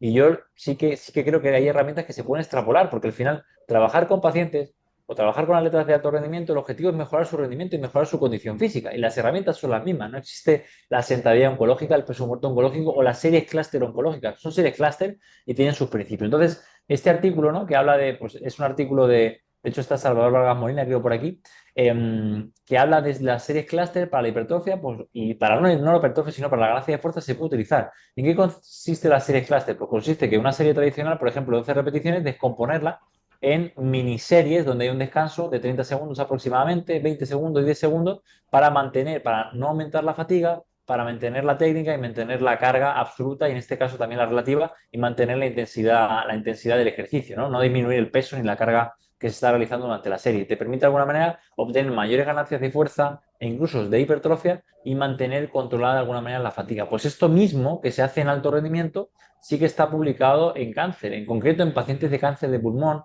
Hay un protocolo, el autor es Ciaran Ferman, que hace cosas bastante chulas en este caso, por lo menos sale de la línea convencional, y ellos lo que hicieron fue un programa en casa con series tipo clúster para entrenamiento de fuerza para pacientes, en este caso, de cáncer de pulmón. ¿Por qué? Porque un paciente de cáncer de pulmón con una capacidad pulmonar total muy baja y un consumo de oxígeno muy bajo, se agota de hacer 5 repeticiones. Entonces, en vez de hacer 5, haces 2, te cansas 30 segundos, haces 2, te cansas 30 segundos, haces 2, te cansas 30 segundos y has acumulado 6 repeticiones con una alta intensidad, con menos fatiga, con una buena recuperación y con un menor componente metabólico. ¿Vale? Entonces, es lo que pone aquí. ¿Qué recomendaciones te da el artículo de rendimiento que se puede extrapolar a pacientes? Y lo vais a ver ahora con una clienta. Pues primero, los bloques se pueden organizar entre series de 3 a 5 repeticiones. ¿Vale? No hace falta que, evidentemente, no tiene sentido hacer una serie clúster con bloques de 12. No tiene ningún sentido, ¿vale? Los periodos de descanso se pueden controlar entre 10 y 20 segundos para el tren superior, que necesita y se produce menos fatiga, y entre 15 y 30 segundos para el tren inferior. Yo llego a dar descansos de 30 segundos para el tren superior porque la gente pierde mucho rendimiento, o incluso 45 segundos para el tren inferior. Hay que adaptar el descanso también al rendimiento del sujeto. Se pueden incorporar periodos de descanso más prolongados, que es lo que comentaba entre las intraserie a medida que avanza la sesión. ¿Vale? Es normal para evitar pérdidas en el volumen total y en la velocidad del movimiento. Puedes hacer bloques mixtos incorporando otra serie de elementos de alta intensidad, ¿vale? Iniciales tienen una orientación de cargas elevadas y los últimos, por ejemplo, como es este caso, podéis hacer un componente con una carga con una alta tensión mecánica, con 20 segundos de recuperación, con una serie clúster de 2 repeticiones y luego combinar esto con unos drop set que tiene un componente más metabólico. Yo no recomiendo, porque muchas veces un trabajo metabólico va a inducir al cuerpo que no produzca las adaptaciones que tú quieres. Yo mi objetivo es mejorar la fuerza aplicada y el componente metabólico se trabajará de otra manera en otro momento, no de la sesión, incluso del día o de la semana. Y luego, bueno, ya se sabe que el hecho de añadir monohidrato de creatina, pues en algunos sujetos que son respondedores, va a hacer que el protocolo se optimice para las ganancias de fuerza y de hipertrofia. Y aquí tenéis un ejemplo, ¿no? Podemos utilizar las técnicas de alta intensidad, tipo cluster, tipo offset, como herramienta en cáncer para obtener un mejor estímulo neuromuscular. En este caso particular nos parece interesante para evitar, por ejemplo, el uso de straps en gente que no quiero que use straps porque aquí tiene una manga compresiva y con un cáncer de mama tuvo una linfadenectomía. Y en gente que ya tiene el linfedema diagnosticado con la manga compresiva para mantener una buena técnica, alta velocidad, así como también una buena intensidad. Y aquí tenéis un ejemplo, ¿vale? De esta paciente que evidentemente no es capaz de hacer 4 o 5 repeticiones sin que se le suelte el agarre. Lo que hacemos son 3 repeticiones con una carga de 67 kilos y medio. Y luego recuperamos, le explico, recuperamos 30 segundos, relaja un poco lo que es el agarre, la mano, ¿vale? Y vamos a intentar, si después de 30 segundos eres capaz de hacer 3 repeticiones más con esa carga. ¿Qué le pasa?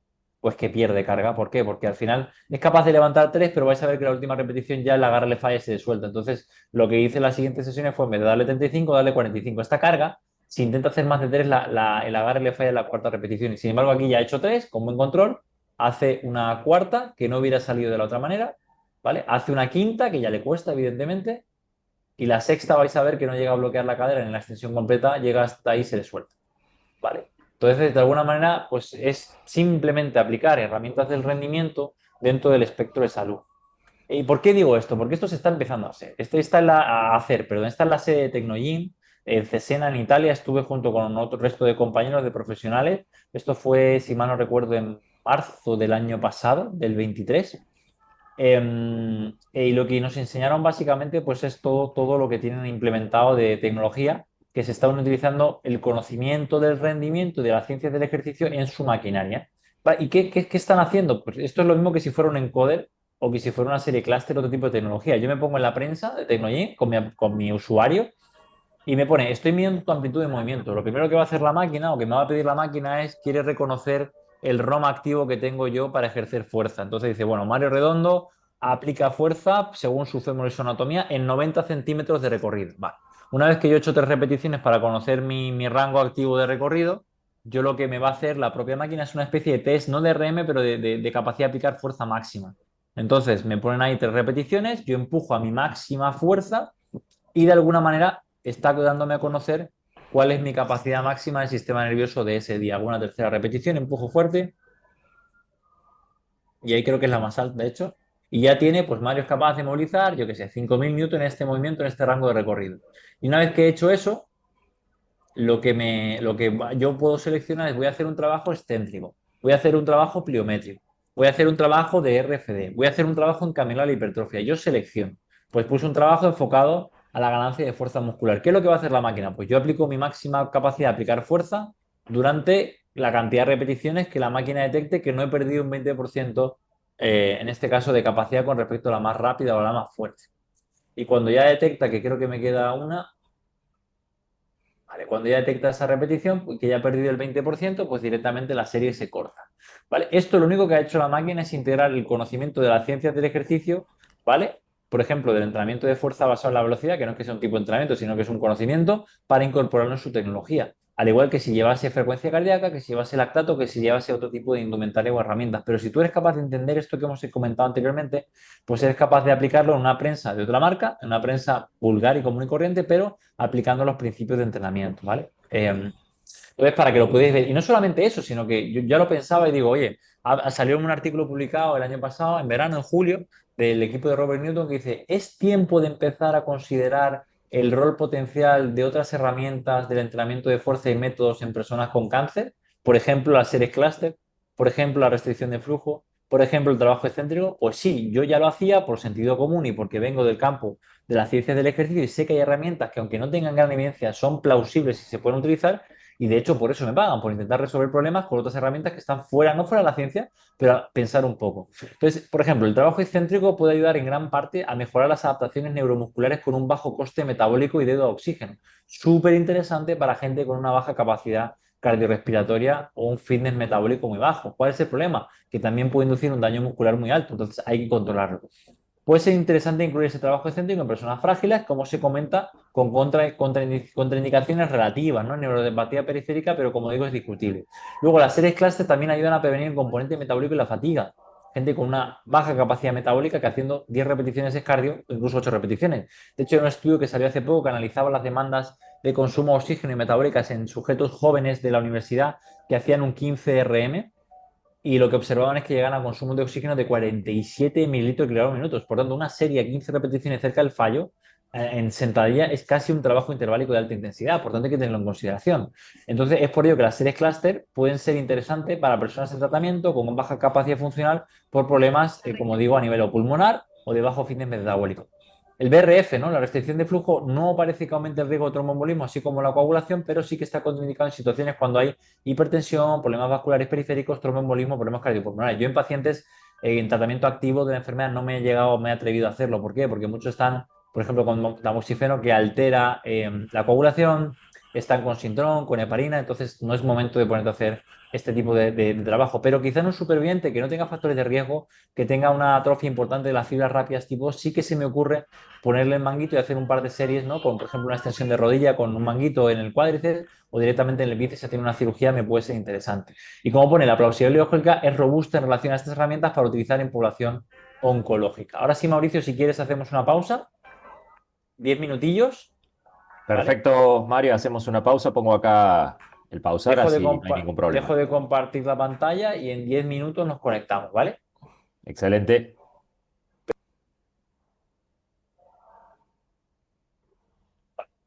Ya está, se estará grabando, ¿no, Mauricio? Porque me pone recording in progress, pero no me ha salido ningún botón, yo entiendo que sí. Perfecto, Vale, perfecto, Mario. perfecto. Continuamos. Pues entonces estábamos con, bueno, con lo que estaba comentando, que el trabajo de fuerza sí que ha salido publicado el año pasado un artículo por julio que del equipo de Robert Newton, que él trabaja en la Universidad de Cowan en Perth, en Australia, donde ya hablaban de que se podían empezar a incorporar nuevas herramientas o nuevas metodologías de entrenamiento de fuerza en población, en este caso oncológica, ¿no? Que yo creo que es algo que yo ya llevo haciendo un tiempo y es relevante, ¿no? De hecho, yo lo conocí, esto fue en 2018 con Francesc Cost, que él trabajó con el Barça de Guardiola mucho tiempo y de hecho él contaba que gracias a la restricción de flujo pudo mantener a su padre durante varios meses, que estuvo casi encamado, manteniendo cierta función muscular porque tenía que conseguir un callo de fractura porque luego le tenían que operar de la columna porque tuvo un aplastamiento vertebral y fue una herramienta que utilizó y él justo habló de la restricción de flujo durante ese evento ahí en la Universidad Europea, en el Simposio Internacional de la NSCA. Fue bastante interesante. Y no solamente eso, sino que ya empiezan a aparecer publicaciones como este grupo de FICAN de Almería, que aquí tenéis autores que creo que están haciendo un gran trabajo. Todo viene del rendimiento, donde el estudio lo que hace es Dicen, el resto de artículos científicos no han sido muy rigurosos en estandarizar e incorporar los principios del entrenamiento de fuerza y esto puede explicar la amplia variedad de resultados que nos encontramos en los estudios, ¿no? Estudios que mejoran la fuerza, estudios que empeoran la fuerza, estudios que no mejoran la fuerza y eso no puede ser, es porque la metodología no es la adecuada. Este es un estudio realizado en España, en Almería, si mal no recuerdo, donde básicamente eran 12 semanas, donde hubo 24 entrenamientos, 2 a la semana, 2 sesiones de fuerza en la semana, así como también se les pedía a las pacientes que acumularan 10.000 pasos que lo medían con un acelerómetro. Y está bastante bien hecho. Esto es el protocolo cómo se procedió durante las 12 semanas de intervención. Aquí tenemos 12 semanas de intervención, 24 sesiones totales, 2 por semana. Hubo una primera fase de unas 5 semanas, 6 semanas de familiarización y el resto de semanas ya de trabajo en circuito. El número de series, hay un incremento progresivo de menos series, de 2 series a 3 series. Las repeticiones y el carácter del esfuerzo, si os dais cuenta, es bajo. Siempre son muchas menos de las posibles realizables. Fijaros que son 12 de 30 posibles, 12 de 24, 10 de 20, 10 de 20, 8 de 16 y luego acabamos con 6 de 12. El carácter del esfuerzo, la intensidad era relativamente baja. Fijaros que las cargas son moderadas, son de un 40% hasta máximo un 70%. No hablamos de cargas del 85, del 90, del 100. Y luego el número total de repeticiones por fase, por entrenamiento era realmente bajo, eran 24 repeticiones. Evidentemente, con una alta intención de velocidad, con unas pérdidas de fatiga, unas pérdidas de velocidad bajas y demás. Ellos lo que hicieron básicamente es incorporar esto. De hecho, aquí en el texto lo pone. Fase inicial, fases de familiarización, fase de trabajo en circuito. Aquí pone, por ejemplo, el carácter del esfuerzo lo mantuvimos distante o lejano al fallo muscular para maximizar las ganancias de fuerza y minimizar el riesgo. De acuerdo a la investigación, en cada serie los participantes debían repetizar la mitad de las máximas repeticiones posibles para alcanzar una mayor velocidad y tener un impacto neuromuscular mucho mejor y una mayor recuperación y reducir en este caso la respuesta hormonal y el daño muscular, así como también la fatiga y mejorar la verdadera frecuencia cardíaca. ¿Vale? Aquí dice, for greater strength, para mayores ganancias de fuerza, los participantes se le comentaban que realizaran la fase concéntrica lo más rápido posible. O sea, son todo lo que ya sabemos del campo del rendimiento. Aquí tenéis también la tabla, fijaros, es muy parecido a lo que yo voy a enseñar al final. Tienen una actividad cardiovascular de moderada intensidad, 5 minutos al 50-60% de la frecuencia cardíaca reserva, en cinta, yo lo hago aquí en remo, en skier, en bici generalmente, un trabajo de movilidad torácica, un trabajo de estabilidad del core, un trabajo de estabilidad y de movilidad escapulohumeral, del hombro, evidentemente, son pacientes de cáncer de mama, un trabajo dinámico de estabilidad y luego un trabajo de fuerza tan sencillo como son cuatro ejercicios básicos. Peso muerto, remo sentado bilateral, squat, sentadilla y en este caso, más que press de banca, es un bench press pero bilateral sentado, ¿no? Es una máquina. Y luego al final un cool down, una vuelta a la calma. Esto es básicamente algo bastante sencillo, pero que muchas veces nos complicamos la vida con otro tipo de herramientas y al final perdemos el foco, ¿no? Hicieron también una valoración que me parece acertada. Yo ya hablé de la valoración en la clase anterior y hay cosas que sí que estoy de acuerdo, otras que no. Utilizaron el Psychonorphy Step Test, yo utilizo el test del Step de Harvard, el test de los 3 minutos de la Watt Bike, que me da una correlación con consumo de oxígeno. A veces prueba de esfuerzo máxima, evidentemente, no me meto en ese jaleo. Y también test de los 6 minutos. Luego el Halo, yo tengo la plataforma del VALD Performance australiana y también tengo un goniómetro digital para medir el ROM, flexión de hombro. El InBody, yo no tengo aquí para medir la composición corporal, lo podría tener, pero cambio el foco, ya lo comenté. Y luego la fuerza la midieron con un sistema, con el Dynasystem, que básicamente mide en Newton y miden ciertos ejercicios isométricos. Yo sí que hago por ejemplo, el Midday Pulse sí que lo hago con la plataforma del VALD para registrar los Newton y más datos, pero el resto de movimientos no los hago, ¿no? Pero por lo menos está bien hecho. Y luego la parte de pliometría del tren superior y tren inferior, pues yo recomiendo lo que son lanzamientos con balón. Fijaros que es curioso, porque en redes sociales os vais a encontrar este tipo de, por ejemplo, de propuestas que son muy interesantes en rendimiento, son muy interesantes en, como digo, incluso en salud, si el paciente tiene fuerza, si el paciente sabe, si tiene destreza, si no tiene patología, etcétera. Pero yo no me imagino haciendo este tipo de saltos con este tipo de lanzamientos, perdón, con este perfil de paciente que esto es el primer día que lanzamos, le tuve que dar un fitball en vez de un balón porque el balón no era capaz de acelerarlo, le pesaba muchísimo, aunque sean 3 kilos, y fijaros que aquí hay muchos errores, no extiende los codos del todo, no tiene una alta intención de velocidad, está más pendiente de volver al sitio que de empujar, bueno, hay muchas cosas de alguna manera que hay que mejorar, pero para que veáis, ¿no? Entonces no me puedo poner a hacer el tipo de lanzamientos que aparece con este sujeto, porque no tiene ni la coordinación, ni la fuerza, ni la capacidad coordinativa. No tiene nada para poder hacer esto. No quiere decir que no se hagan, pero sí seleccionar muy bien al final lo que vamos a hacer de pliometría del tren superior. Pliometría del tren inferior, al final no dejan de ser saltos, ¿vale? Salto asistido, salto resistido, trabajo de acelerativo. todo lo que ya conocéis de la parte de pliometría para incorporar. ¿Cuál es el problema? Que nuestros pacientes son débiles. Y donde más débiles son cuando la variable es su peso corporal y donde le limitamos el tiempo para aplicar fuerza, que es un salto, tienes un tiempo determinado para aplicar fuerza, la máxima fuerza posible para poder saltar. Hay gente que sí que es muy fuerte, pero no es capaz de aplicar esa fuerza en un tiempo concreto para realmente conseguir un salto. Entonces, al final sí que lo puedes incorporar en el calentamiento con salto a la comba, sí que puedes hacer saltos al cajón, saltos horizontales, o en este caso incluso salto asistido, que muchas veces no tiene un componente para mejorar la capacidad reactiva del pie, porque eso es dependiente del sistema nervioso, pero sí para conseguir de alguna manera un salto más alto, mayor impacto y para que la persona entienda cómo debe realizar el salto. Pero todo el trabajo de pliometría mal no va a estar siempre y cuando el sujeto más o menos tenga la capacidad. No pongas a saltar al cajón a un sujeto que apenas salta 2 centímetros del suelo porque se va a comer el cajón, ¿vale? No está preparado. Y tener en consideración esto, que me parece bastante interesante. Fijaos la energía que se produce los Newton en una sentadilla con 145 kilos, 2200 Newton, en un squat belt isométrico, 5000 Newton, y ahora vais a ver un drop, un land and hold, ¿vale? No es un drop ya, un eccentric, como son 4800 Newton desde 45 centímetros, y vais a ver otro salto desde, creo que es 1,20 m, ¿vale? Esto es de Antonio Espósito, que él trabaja con rendimiento, de 1,20 m, como son 7000 newton. O sea que aunque os parezca una tontería, un drop jump o un land and hold para un paciente superviviente de cáncer de mama que no tiene buenos niveles de fuerza, que no tiene unos buenos tejidos, hacer un trabajo excéntrico a alta velocidad, como puede ser, ¿vale? Short velocity, ¿vale? Veis aquí concentric, y aquí ponen long velocity y trabajo excéntrico, se produce la mayor fuerza, por tanto, tener mucho cuidado al aplicar la pliometría, ¿vale? De hecho, la pliometría es un contenido que habría que trabajarse cuando el sujeto ya tiene una capacidad coordinativa, tiene unos niveles de fuerza y sus tejidos están preparados para tolerar esas cargas. Si no, lo más probable es que empiece a tener dolores, empiece con tendinopatías y empiece a encontrarse peor de lo que realmente está. Lo que pasa es que efectos visuales, hacer un drop jump, hacer un salto al cajón, parece que es mucho menos lesivo que hacer una sentadilla con alta carga, pues realmente para los tejidos no lo es y lo quería destacar. A nivel de movimientos olímpicos, que sepáis que los movimientos olímpicos sí se pueden hacer, pero en una balanza riesgo-beneficio aportan mucho más riesgo que beneficio, requieren muchísimas horas de componente técnico, muchísima movilidad, muchísima coordinación, y entonces los movimientos olímpicos con barra requieren fuerza, requieren, bueno, mal llamado potencia, un buen ROM, una técnica pulida y en una balanza, como digo, riesgo-beneficio para el sector de población que estamos hablando, personas con cáncer, dolor articular, sobrepeso, puede que no nos compensen. No quiere decir que no se haga, pero sí que ver qué podemos incorporar de este área, ¿no? Por otra parte, se ha observado en rendimiento que el hecho de realizar un trabajo pliométrico ya aporta los mismos beneficios o muy similares al trabajo como en metros olímpicos.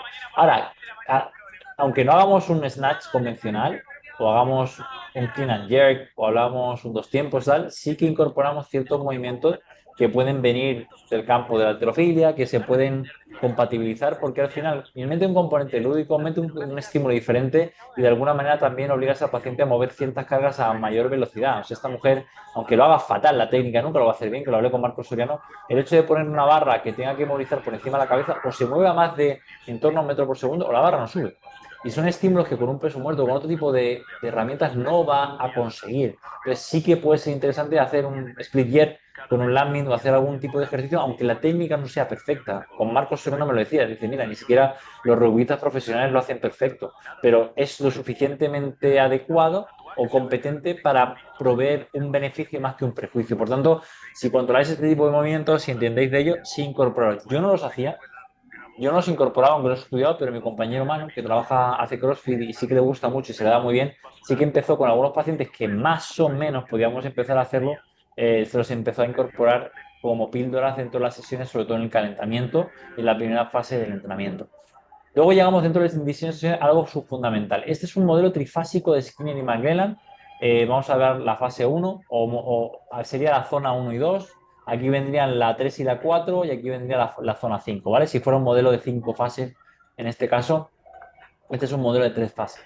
Entonces, yo lo que quiero destacar es que el mayor volumen y el mayor tiempo de trabajo lo vamos a realizar aquí, debajo del primer umbral. El problema es que el primer umbral los pacientes lo tienen debajo de 70 vatios en una bici, es ridículo. De hecho, son gente donde peor, o sea, de fuerza está mal, de fuerza con bajas cargas está muy mal, de pliometría está muy mal, de movilidad está muy mal, pero donde es horrible es a nivel metabólico, es espectacular. O sea, tú pones a un paciente en una bicicleta a 80 vatios y no te lo aguanta 3 minutos, no es capaz de mantener 80 vatios 3 minutos. Realmente la capacidad que tiene de producir ATP y energía y las mitocondrias y su funcionamiento metabólico es desastroso, ¿no? Entonces, os dejo este podcast de Íñigo San Millán que habla un poco de la bioquímica y de cómo mejorar los trabajos metabólicos. Evidentemente trabajo con ciclistas profesionales también en cáncer y la importancia que tiene esa zona 2 de trabajo a nivel metabólico para mejorar las adaptaciones, ¿vale? Entonces, yo sí que me he decantado por tener ergómetros como el remo, como la bicicleta, o en este caso la watt bike, o como el skier, porque son ergómetros de bajo impacto, que pueden trabajar el componente cardiovascular, el componente de fuerza, y me parece interesante para tener con este perfil de población, con sobrepeso, con dolor articular y que también tiene un componente coordinativo interesante. Me parecen ergómetros muy interesantes para incorporar en este perfil de población.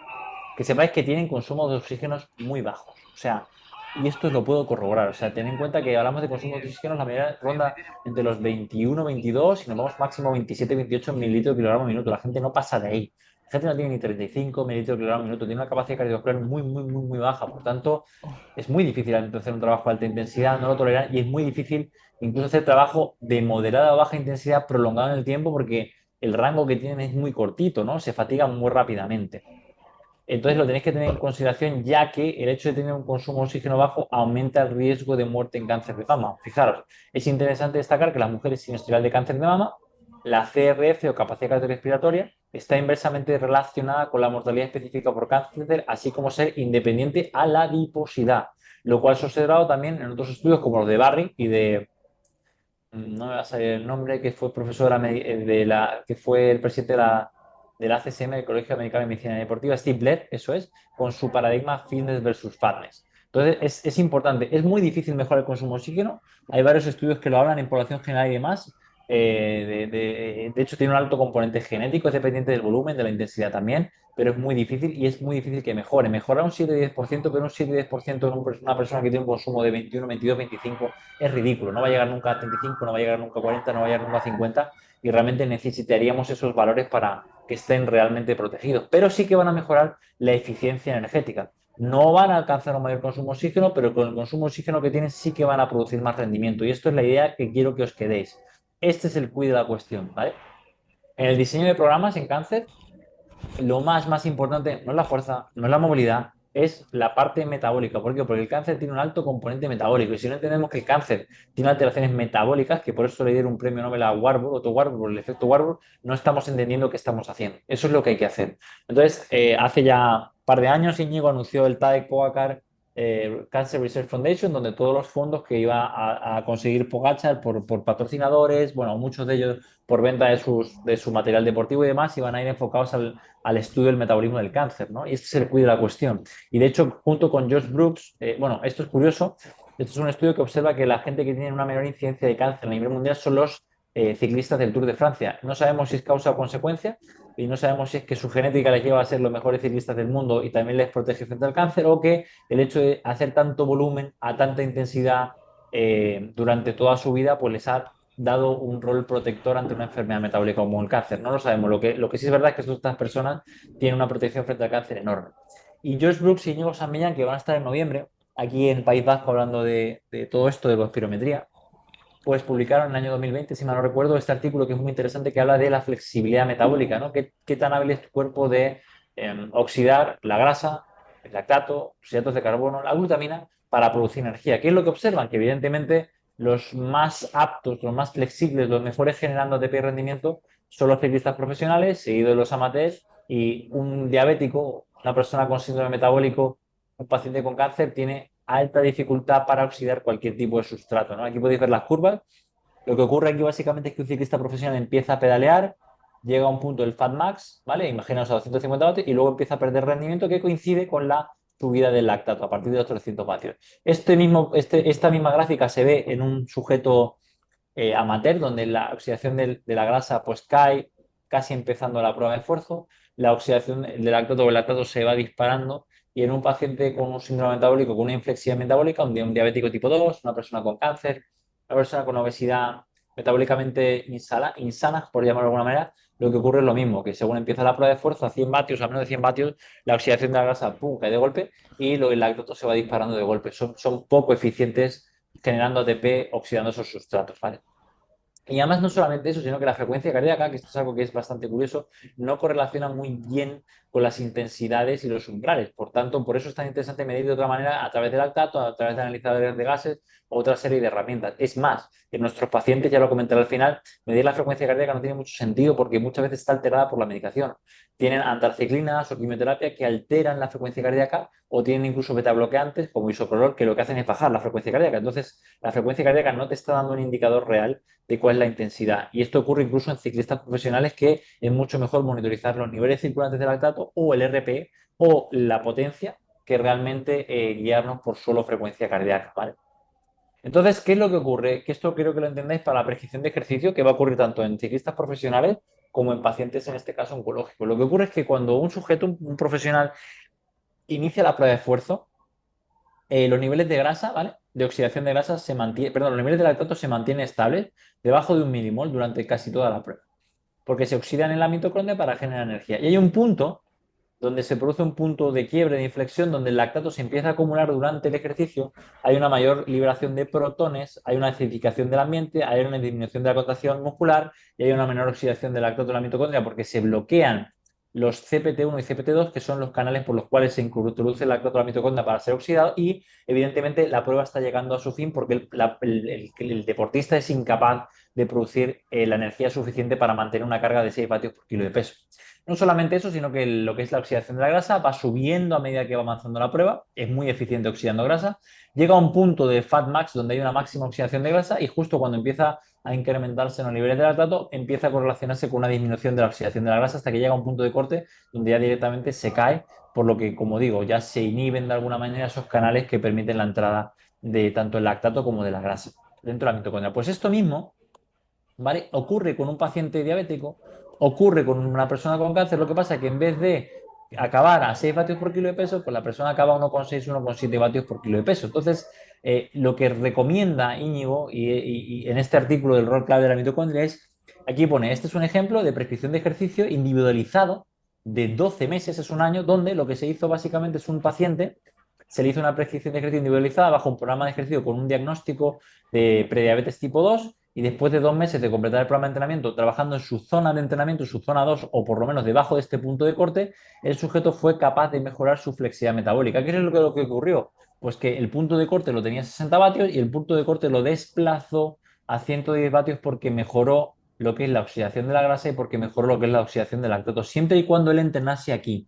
Estamos hablando de que él entrenaba, este paciente diabético tipo 2, tenía que entrenar por debajo de 60 vatios, a ser posible en 40 o 50 vatios. Así, muchos meses, muchos minutos, muchas semanas, ¿vale? Para acumular el volumen suficiente para que la mitocondria, que tiene una poor metabolic flexibility, una baja flexibilidad metabólica, mejorase y hubiera un improved mitochondrial function, porque si no, el problema es que si te estás trabajando constantemente por encima de esa zona, la mitocondria no aprende a hacer su trabajo, ¿vale? Estás sobreexcediendo la capacidad que tiene de oxidar sustrato y la estás bloqueando. Entonces no se producen esas adaptaciones. Por eso es tan importante saber más o menos para la prescripción de ejercicio dónde está esa zona, ¿vale? Hay diferentes dispositivos que se empiezan a utilizar, como el MOXIE, yo no lo he usado, que correlaciona, se supone, la saturación de oxígeno con los umbrales, ¿vale? Y luego que sepáis que esto se va a empezar a utilizar. De hecho, muchos sports scientists, ¿no? O fisiólogos del ejercicio también y gente que trabaja en el rendimiento utiliza las wearable technologies, las tecnologías, que pueden ser analizadores de gases portátiles más pequeños, pueden ser monitores de monitorización de la saturación de oxígeno, encoder para ver el entrenamiento de fuerza, plataformas de fuerzas para prevenir lesiones, bueno, todo este tipo de herramientas. Fijaros que han sido la primera tendencia del fitness en el año 2023, por encima del entrenamiento de fuerza, por encima del trabajo con peso corporal, encima del trabajo funcional y de alta intensidad de muchas cosas. Y aquí lo decía Silvano, cuando estuvimos en Tecnogym, decía, si nosotros fuéramos capaces, ¿no? de alguna manera, de correlacionar la data de ejercicio, ¿no? La tensión arterial, perdón, la data de ejercicio del 1RM, la RFD, la frecuencia cardíaca máxima, los umbrales, con lo que dice Mario, que estaba yo aquí, con la data clínica, ¿vale? Que la data clínica es esta de aquí, pues con la resistencia a la insulina, con las partículas HDL, con, yo que sé, la homocisteína, con la interleucina 6, con la inflamación, con el péptido C, con todas las variables más relacionadas al mundo de la salud, con la tensión arterial, pues nosotros sabríamos que estamos haciendo un ejercicio físico personalizado de precisión. Hasta ahora no sabemos qué hacemos. Y esto mismo lo decía Íñigo en su artículo, que decía, nuevas técnicas están apareciendo, especialmente en el campo de los sensores, que van a permitir la posibilidad de medir la función, por ejemplo, mitocondrial en tiempo real y nos va a dar de alguna manera alguna información más segura, más precisa de cómo prescribir el ejercicio en población general y también en poblaciones clínicas. Y esto es el futuro, esto es lo que yo he intentado, intento implementar y por lo que yo estoy invirtiendo dinero y estoy más o menos haciendo las cosas, creo que por lo menos con coherencia, porque si no, sinceramente no sabemos lo que estamos haciendo y esto ya está llegando. De hecho, la compañía Abbott tiene los Lingo que se supone que miden glucosa, acetona, lactato y alcohol y con esto podemos tener una mayor precisión de realmente lo que se está haciendo, ¿vale? Lo interesante que es, pues realmente ver si estos sensores funcionan bien, si la información que dan se correlaciona con los niveles sanguíneos y empezar a estudiar un poquito más qué está pasando con el ejercicio, porque no sabemos mucho realmente qué pasa a nivel metabólico y qué está pasando en tiempo real con diferentes biomarcadores, que son biomarcadores muy importantes en clínica, ¿vale? Ahora bien, si yo he intentado hacer este tipo de aproximación con algún paciente en mi programa de ejercicio, sí, no con todos porque requiere un alto nivel de compromiso, un alto nivel de implicación, un alto nivel de entendimiento y requiere también medir constantemente al sujeto y tomar acción sobre él. Entonces, aquí tenéis un ejemplo. Paciente superviviente de cáncer de mama, hacemos una prueba de flexibilidad metabólica, medimos su consumo basal, solo oxida hidrato de carbono, o sea, sus mitocondrias no funcionan, no oxida grasa, y además la tasa metabólica de reposo está por debajo de la supuestamente estimada bajo su peso y composición corporal. ¿Qué hacemos? Pues un trabajo de intervalos de alta intensidad para trabajar esas fibras rápidas tipo 2 y sistema nervioso, un trabajo de fuerza también alta intensidad, ¿vale? Para estimular también su masa muscular, su sistema neuroendocrino, y luego hacemos ese trabajo intentando que sea en zona 2, que muchas veces como la paciente se iba a andar por un terreno irregular, se pasaba a una zona 3, que es verdad que es cardiovascular, pero sí que había cierta correlación con la ventilación. Pues después de 5 meses haciendo este tipo de trabajo, sobre todo esto fue lo más diferenciador con respecto al otro, esto ya lo hacíamos, pues la paciente empezó a oxidar grasa, aumentó su tasa metabólica de reposo, descansaba mejor, se cansaba menos, tenía menos fatiga, subía escaleras con más facilidad, bajó la dosis de medicación hipoglucemiante, la metformina, bajó la medicación para la tensión arterial y al final consiguió mejorar lo que yo quiero, que es su metabolismo.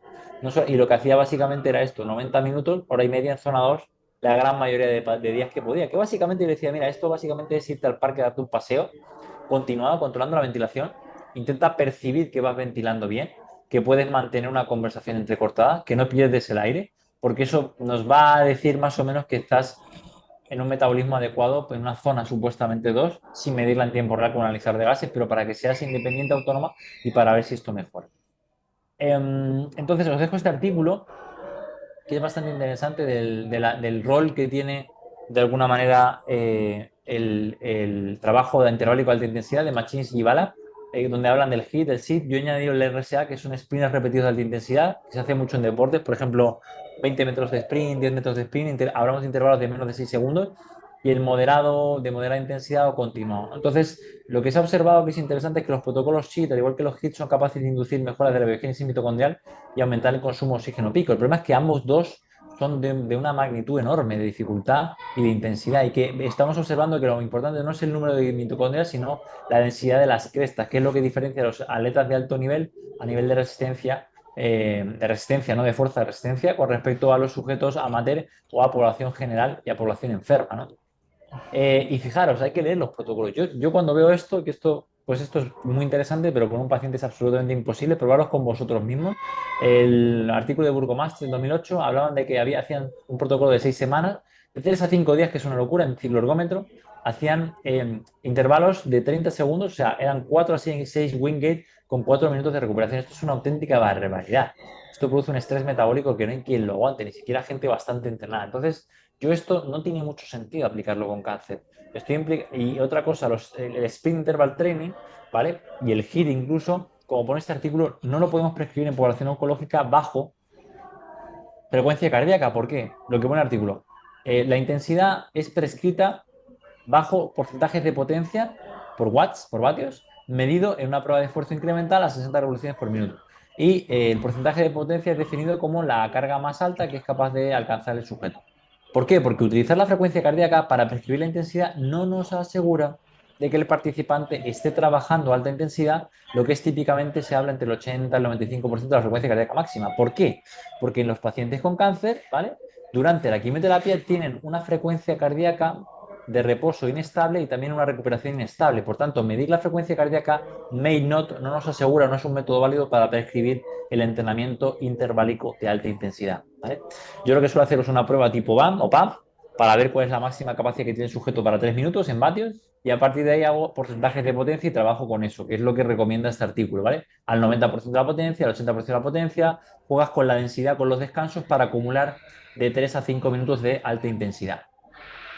Y aquí tenéis un poco lo que solemos hacer con las pacientes. ¿Qué es lo que hacemos? Pues en ergómetros tipo remo, tipo bici, les pido intervalos de no más de 3 a 6 segundos, más o menos, porque ahora os voy a explicar por qué. Esto yo lo fui probando con los pacientes. No tenía muchos datos fisiológicos, pero luego me encontré con un libro de Exercise Metabolism, que yo hago lo que vendría a ser no un sprint interval training, sino un repeat sprint ability.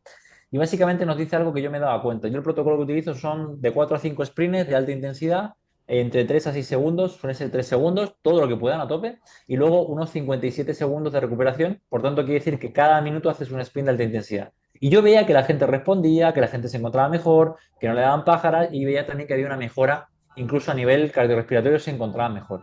Y en el libro te lo explica, dice, me explica por qué más o menos probando, ese protocolo era lo coherente. Dice, esto es algo de sprints repetidos en estudios, tienen aplicaciones prácticas. Primero, parece ser importante mantener los sprints all out a tope menos de 6 segundos porque si no se produce mucha acidosis metabólica y disminución del rendimiento. Segundo, suficiente tiempo de recuperación entre intervalos es importante y es necesaria, entre 60 y 90 segundos, ¿vale? Entre minuto y minuto y medio para asegurar una resíntesis completa de la fosfocreatina. Y tercero, es deseable que si se van a hacer sprints repetidos, por ejemplo, más de 5, más de 6, más de 7, se tenga un buen consumo de oxígeno porque el metabolismo en este caso proveniente de la oxidación de las grasas, de la fosforilación oxidativa, contribuye mucho a los siguientes, la energía a los siguientes sprints. Como mis pacientes tienen bajos consumos de oxígeno, yo no me puedo dar el lujo de hacer más de 3 o de 4. ¿Vale? Y luego, por otra parte, súper interesante, dice, los periodos de descansos puede que sean interesantes porque contribuyen a una mejor oxidación, por ejemplo, del lactato, siempre y cuando se dé un periodo de descanso suficiente. Y por eso, este es el protocolo que utilizo durante las sesiones de entrenamiento y porque además tiene una menor interferencia con el trabajo de fuerza. De hecho, no deja de ser un trabajo de fuerza, ¿vale? Hablamos de 3 segundos, máxima intensidad. Yo lo que estoy mirando ahí son los vatios el pico de potencia, 500, por ejemplo, 20 vatios, y cuando la persona te pierda un 10, un 8, un 10, un 12% del pico más alto, directamente ya corto porque entiendo que ha habido una fatiga suficiente para que no provea un beneficio y sea más un perjuicio, ¿vale? Porque la persona ya no se recupera. Y es algo que me ha funcionado bastante bien, la gente mejora, se encuentra cómoda y no induce un estrés metabólico tan alto para la mejora en este caso de lo que es la oxidación de ciertos sustratos como el lactato. O sea, que sí, sí es interesante. Por tanto, es importante medir la carga externa, pero también medir la carga interna, ¿vale? Porque este concepto de resiliencia fisiológica es donde yo creo que los pacientes están peor. ¿Qué dice este artículo de Jones del 2024, si mal no recuerdo? Creo que es del 24 o 23, perdón, del 23. Pues nos dice que podemos tener dos sujetos con mismo consumo de oxígeno, mismo critical speed, velocidad crítica, ¿no? Que vendría a ser la PAM o la BAM, con misma composición corporal, con mismo antropometría, con los mismos datos, pero uno pierde un 5% de la velocidad crítica y otro pierde un 15%. Por tanto, ¿quién llega antes a la meta? Quien es capaz de mantener más tiempo esa velocidad crítica. Y esa es la diferencia entre los ciclistas de la creme y el resto de población, el resto de mortales. No se sabe muy bien por qué ocurre eso, pero esa resiliencia fisiológica es clave. ¿Vale? Aquí voy a poneros algunos datos. Por ejemplo, dice, se especula que this is secondary es una relación secundaria al consumo, a las cinéticas del consumo de oxígeno y a la velocidad, a la critical power, que es en bici, y a la critical speed, que es corriendo. Y que de alguna manera indica una alta capacidad oxidativa a nivel muscular y una buena función mitocondrial y una mayor proporción de fibras tipo 1 con mayor capilaridad. También nos dice que para conocer esto también es necesario en tiempo real, ya que las variables fisiológicas que se miden de base van cambiando. Si tú tienes un consumo de oxígeno bueno, no te dice que vayas a ganar la prueba o que tengas buena resiliencia, porque puede que tú no seas eficiente manteniendo ese consumo de oxígeno y tengas unas pérdidas, como puedo enseñar en la gráfica anterior, en vez de un 5%, un 17%. Y fijaros, el critical speed, la velocidad crítica, se sitúa más o menos en los deportistas profesionales, aquellos que corren la maratón entre 2 horas y 2 horas y media, cerca de su umbral de lactato. Esto es una auténtica locura. Entre 3 y 5 milimol son capaces de estar manteniendo 3, 5 milimol durante 2,5 horas a su velocidad crítica. Esto, vamos, no hay mortal que lo haga, es absolutamente imposible. ¿Vale? Son muy eficientes reciclando el lactato y manteniendo un alto nivel de rendimiento. Por tanto, fijaros aquí, ¿no? Es posible que esta característica en los atletas de élite, la resiliencia puede que diferencie a la creme de la creme del resto del pelotón. Por tanto, es súper importante. Y luego también parece ser que hay ciertos factores como la carga de hidratos o consumir hidratos durante la carrera, que esto lo publicaron Antonio Biribay y colaboradores, como 120 gramos la hora, que pueden permitir mantener el ritmo, ¿no?, de competición a una alta intensidad. Entonces, este concepto es súper importante porque estás midiendo la carga interna y la carga externa. Y no es lo mismo ir a tope 3 minutos que 30 minutos, que 10 minutos, que 1 hora. Hay un umbral, por decirlo, para cada tipo de distancia o cada tipo de prueba. ¿Qué es lo que hacemos con los pacientes? Que lo último, pues entrenar la fuerza, ¿vale? Trabajar la movilidad, educarles, trabajar el componente de pliometría, tanto de tren superior como de tren inferior, incorporar este tipo de intervalos de alta intensidad, más tipo RSA, y pautarles para casa, tras una buena prueba incremental, metabólica, cuáles son sus zonas de entrenamiento para que hagan ese trabajo por su cuenta y mejoren esa flexibilidad metabólica. Es tan sencillo como eso es lo que hacemos, ¿no? No hacemos realmente nada del otro mundo, simplemente intentar incorporar los principios del entrenamiento, hacerlo con coherencia, hacerlo lo mejor posible, educar al cliente, intentar que se implique en el proceso. Y aquí estáis viendo todo lo que he contado durante estas 2 horas, ¿no? Empujes horizontales, tracciones verticales, lanzamientos de pliometría, trabajo en este caso visceral de cadera peso muerto, intervalos de alta intensidad, en el remo, en la bici, tracciones verticales, ¿vale? O sea, lo que ya os he contado un poco, el test de los 3 minutos, ¿no? Trabajo también en intervalos, zancadas con mancuernas. O sea, es muy fácil lo que hay que hacer. Lo difícil del ejercicio es hacerlo. Entonces voy a poner para acabar, Mauricio, si os parece, tres casos para que veáis un poco un diseño de una sesión. Aquí tenemos una paciente, primer día tras la quimioterapia, primera sesión que hace conmigo. Veis un calentamiento donde, ¿vale? Un momento que voy a quitar ¿vale? Aquí hay un calentamiento, 2 minutillos en el remo, ¿vale? A unos 60 vatios, trabajo de core Press-Palov, trabajo isométrico, aprendiendo un poco lo que es saltar y recepcionar. Luego, trabajo de full. Voy a quitar el audio, perdón, que si no, no me escucho. Vale, luego un trabajo de fuerza, trabajo unilateral con zancadas andando, con su propio peso corporal, prensa de piernas, bilateral de empuje, peso muerto, press de banca, tracciones con el TRX, y acabamos con un trabajo muy suavecito, ¿vale? 3 minutos en el remo a la misma intensidad que ha hecho el calentamiento, porque como era el primer entrenamiento tras la quimio, yo no me atreví a hacer algo muy intenso y quería ver cómo respondía, y al día siguiente tuvo muchísimo dolor muscular, estuvo muy agotada porque llevaba meses sin entrenar la fuerza, ¿vale? Otro ejemplo de otra paciente, superviviente de cáncer de mama con su manga compresiva, 2, 3 minutos en el remo para calentar, trabajo de... Un momentillo,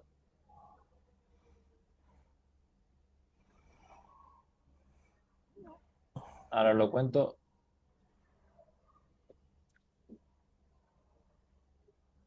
Ahora sí.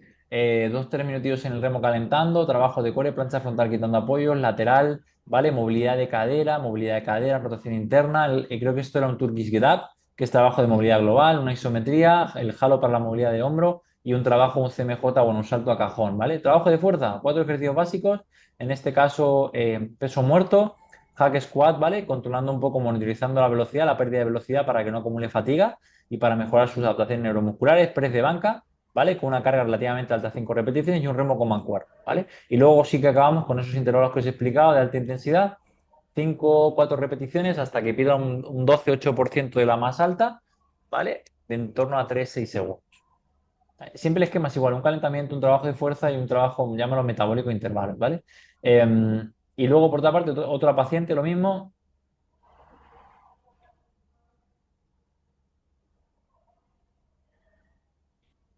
Os lo explico.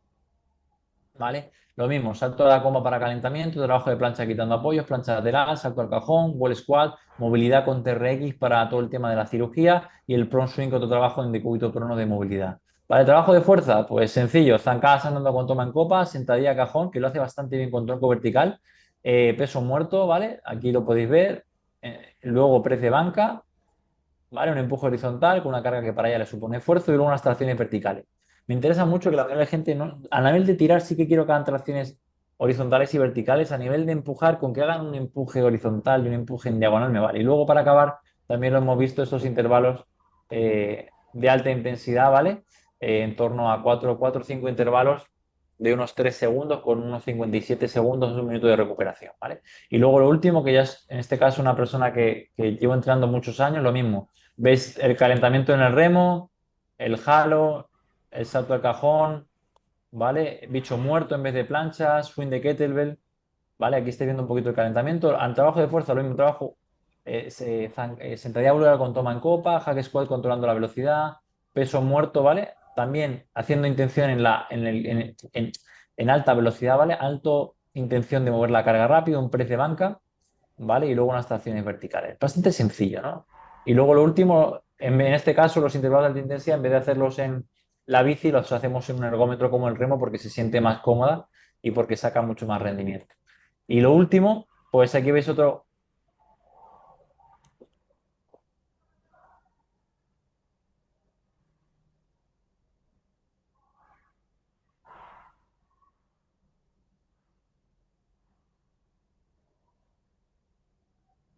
A ver, quitar el audio todo.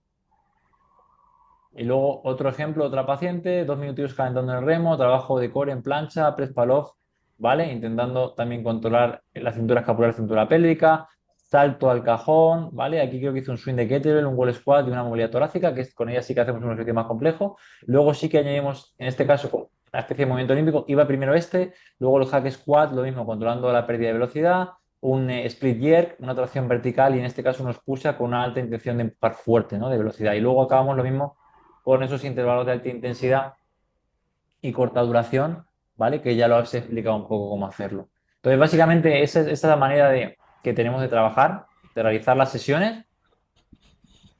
Aquí tenéis un chico,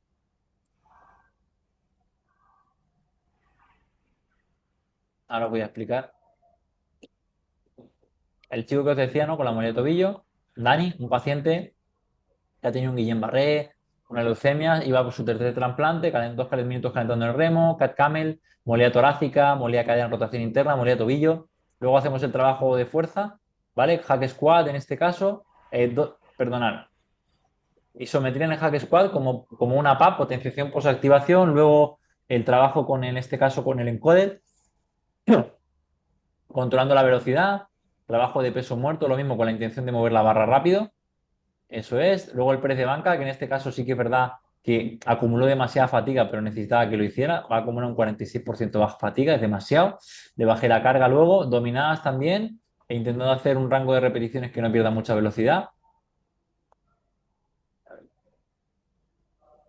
Perdonad. Y luego ya os he explicado pues, los intervalos de alta intensidad y corta duración buscando ese pico de potencia hasta que pierda un 8-12% del valor más alto, ¿vale? Y básicamente es eso, Mauricio. No sé si tenéis alguna duda, queréis preguntarme algo. Tengo todavía un poco de tiempo, que tengo una valoración a las 7, pero por mi parte ya está. O sea, estaba explicado un poco lo que es, cómo hago yo el diseño de sesión para paciente oncológico. Creo que Carla se ha ido, que era la única que estaba. Así es, así es. Bueno, Mario, primero felicitarte por la excelente ponencia que has hecho. Has sido extremadamente claro con tu introducción, con la parte metodológica al principio.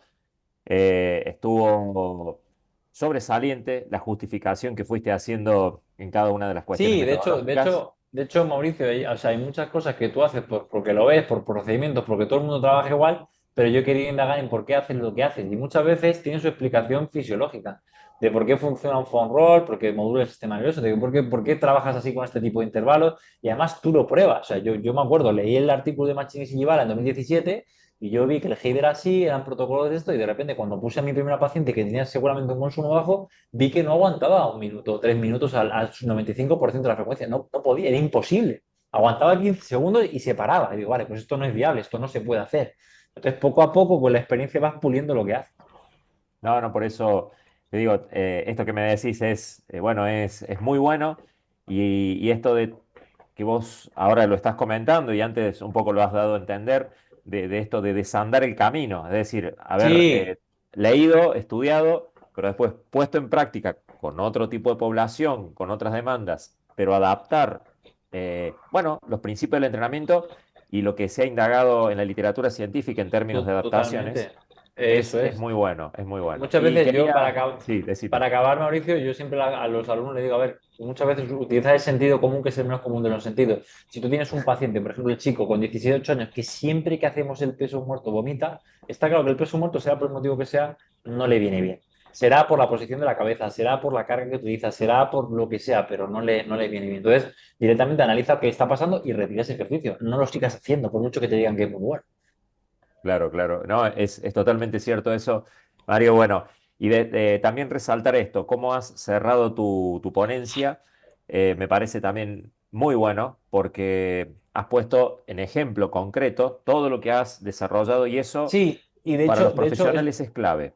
eso es, de hecho, aquí, o sea, no me daba tiempo, suena un poco raro, pero luego después de eso va casos prácticos. Es decir, o sea, esas personas que ha visto entrenando, la valoración, su sesión entera, 6 meses, reevaluación. Y ves que ha mejorado la movilidad, ha mejorado el salto, ha mejorado el RFD, ha mejorado el meta, ha mejorado todo. Dice, ¿por qué? Porque hemos entrenado de esta manera para mejorar eso. No quiere decir que sea la mejor manera porque hay muchos caminos para llegar al mismo punto, pero es la manera que yo he encontrado para hacerlo. Sí. Bueno, de mi parte, de parte de Guillermo Peña, bueno, nuestras felicitaciones, agradecidos como organización, como Más Trainer dentro de lo que es Grupo sobre Entrenamiento GSE por tu disertación, como así también por esto de brindarte al máximo y comentar también lo que haces cotidianamente. Así que bueno, Muchas desde aquí, desde gracias, Mauricio. Argentina, un abrazo a la distancia, mis felicitaciones y bueno, seguimos en contacto en todo caso. Muchas gracias, Mauricio. Un Gracias, abrazo. Chao, chao. gracias.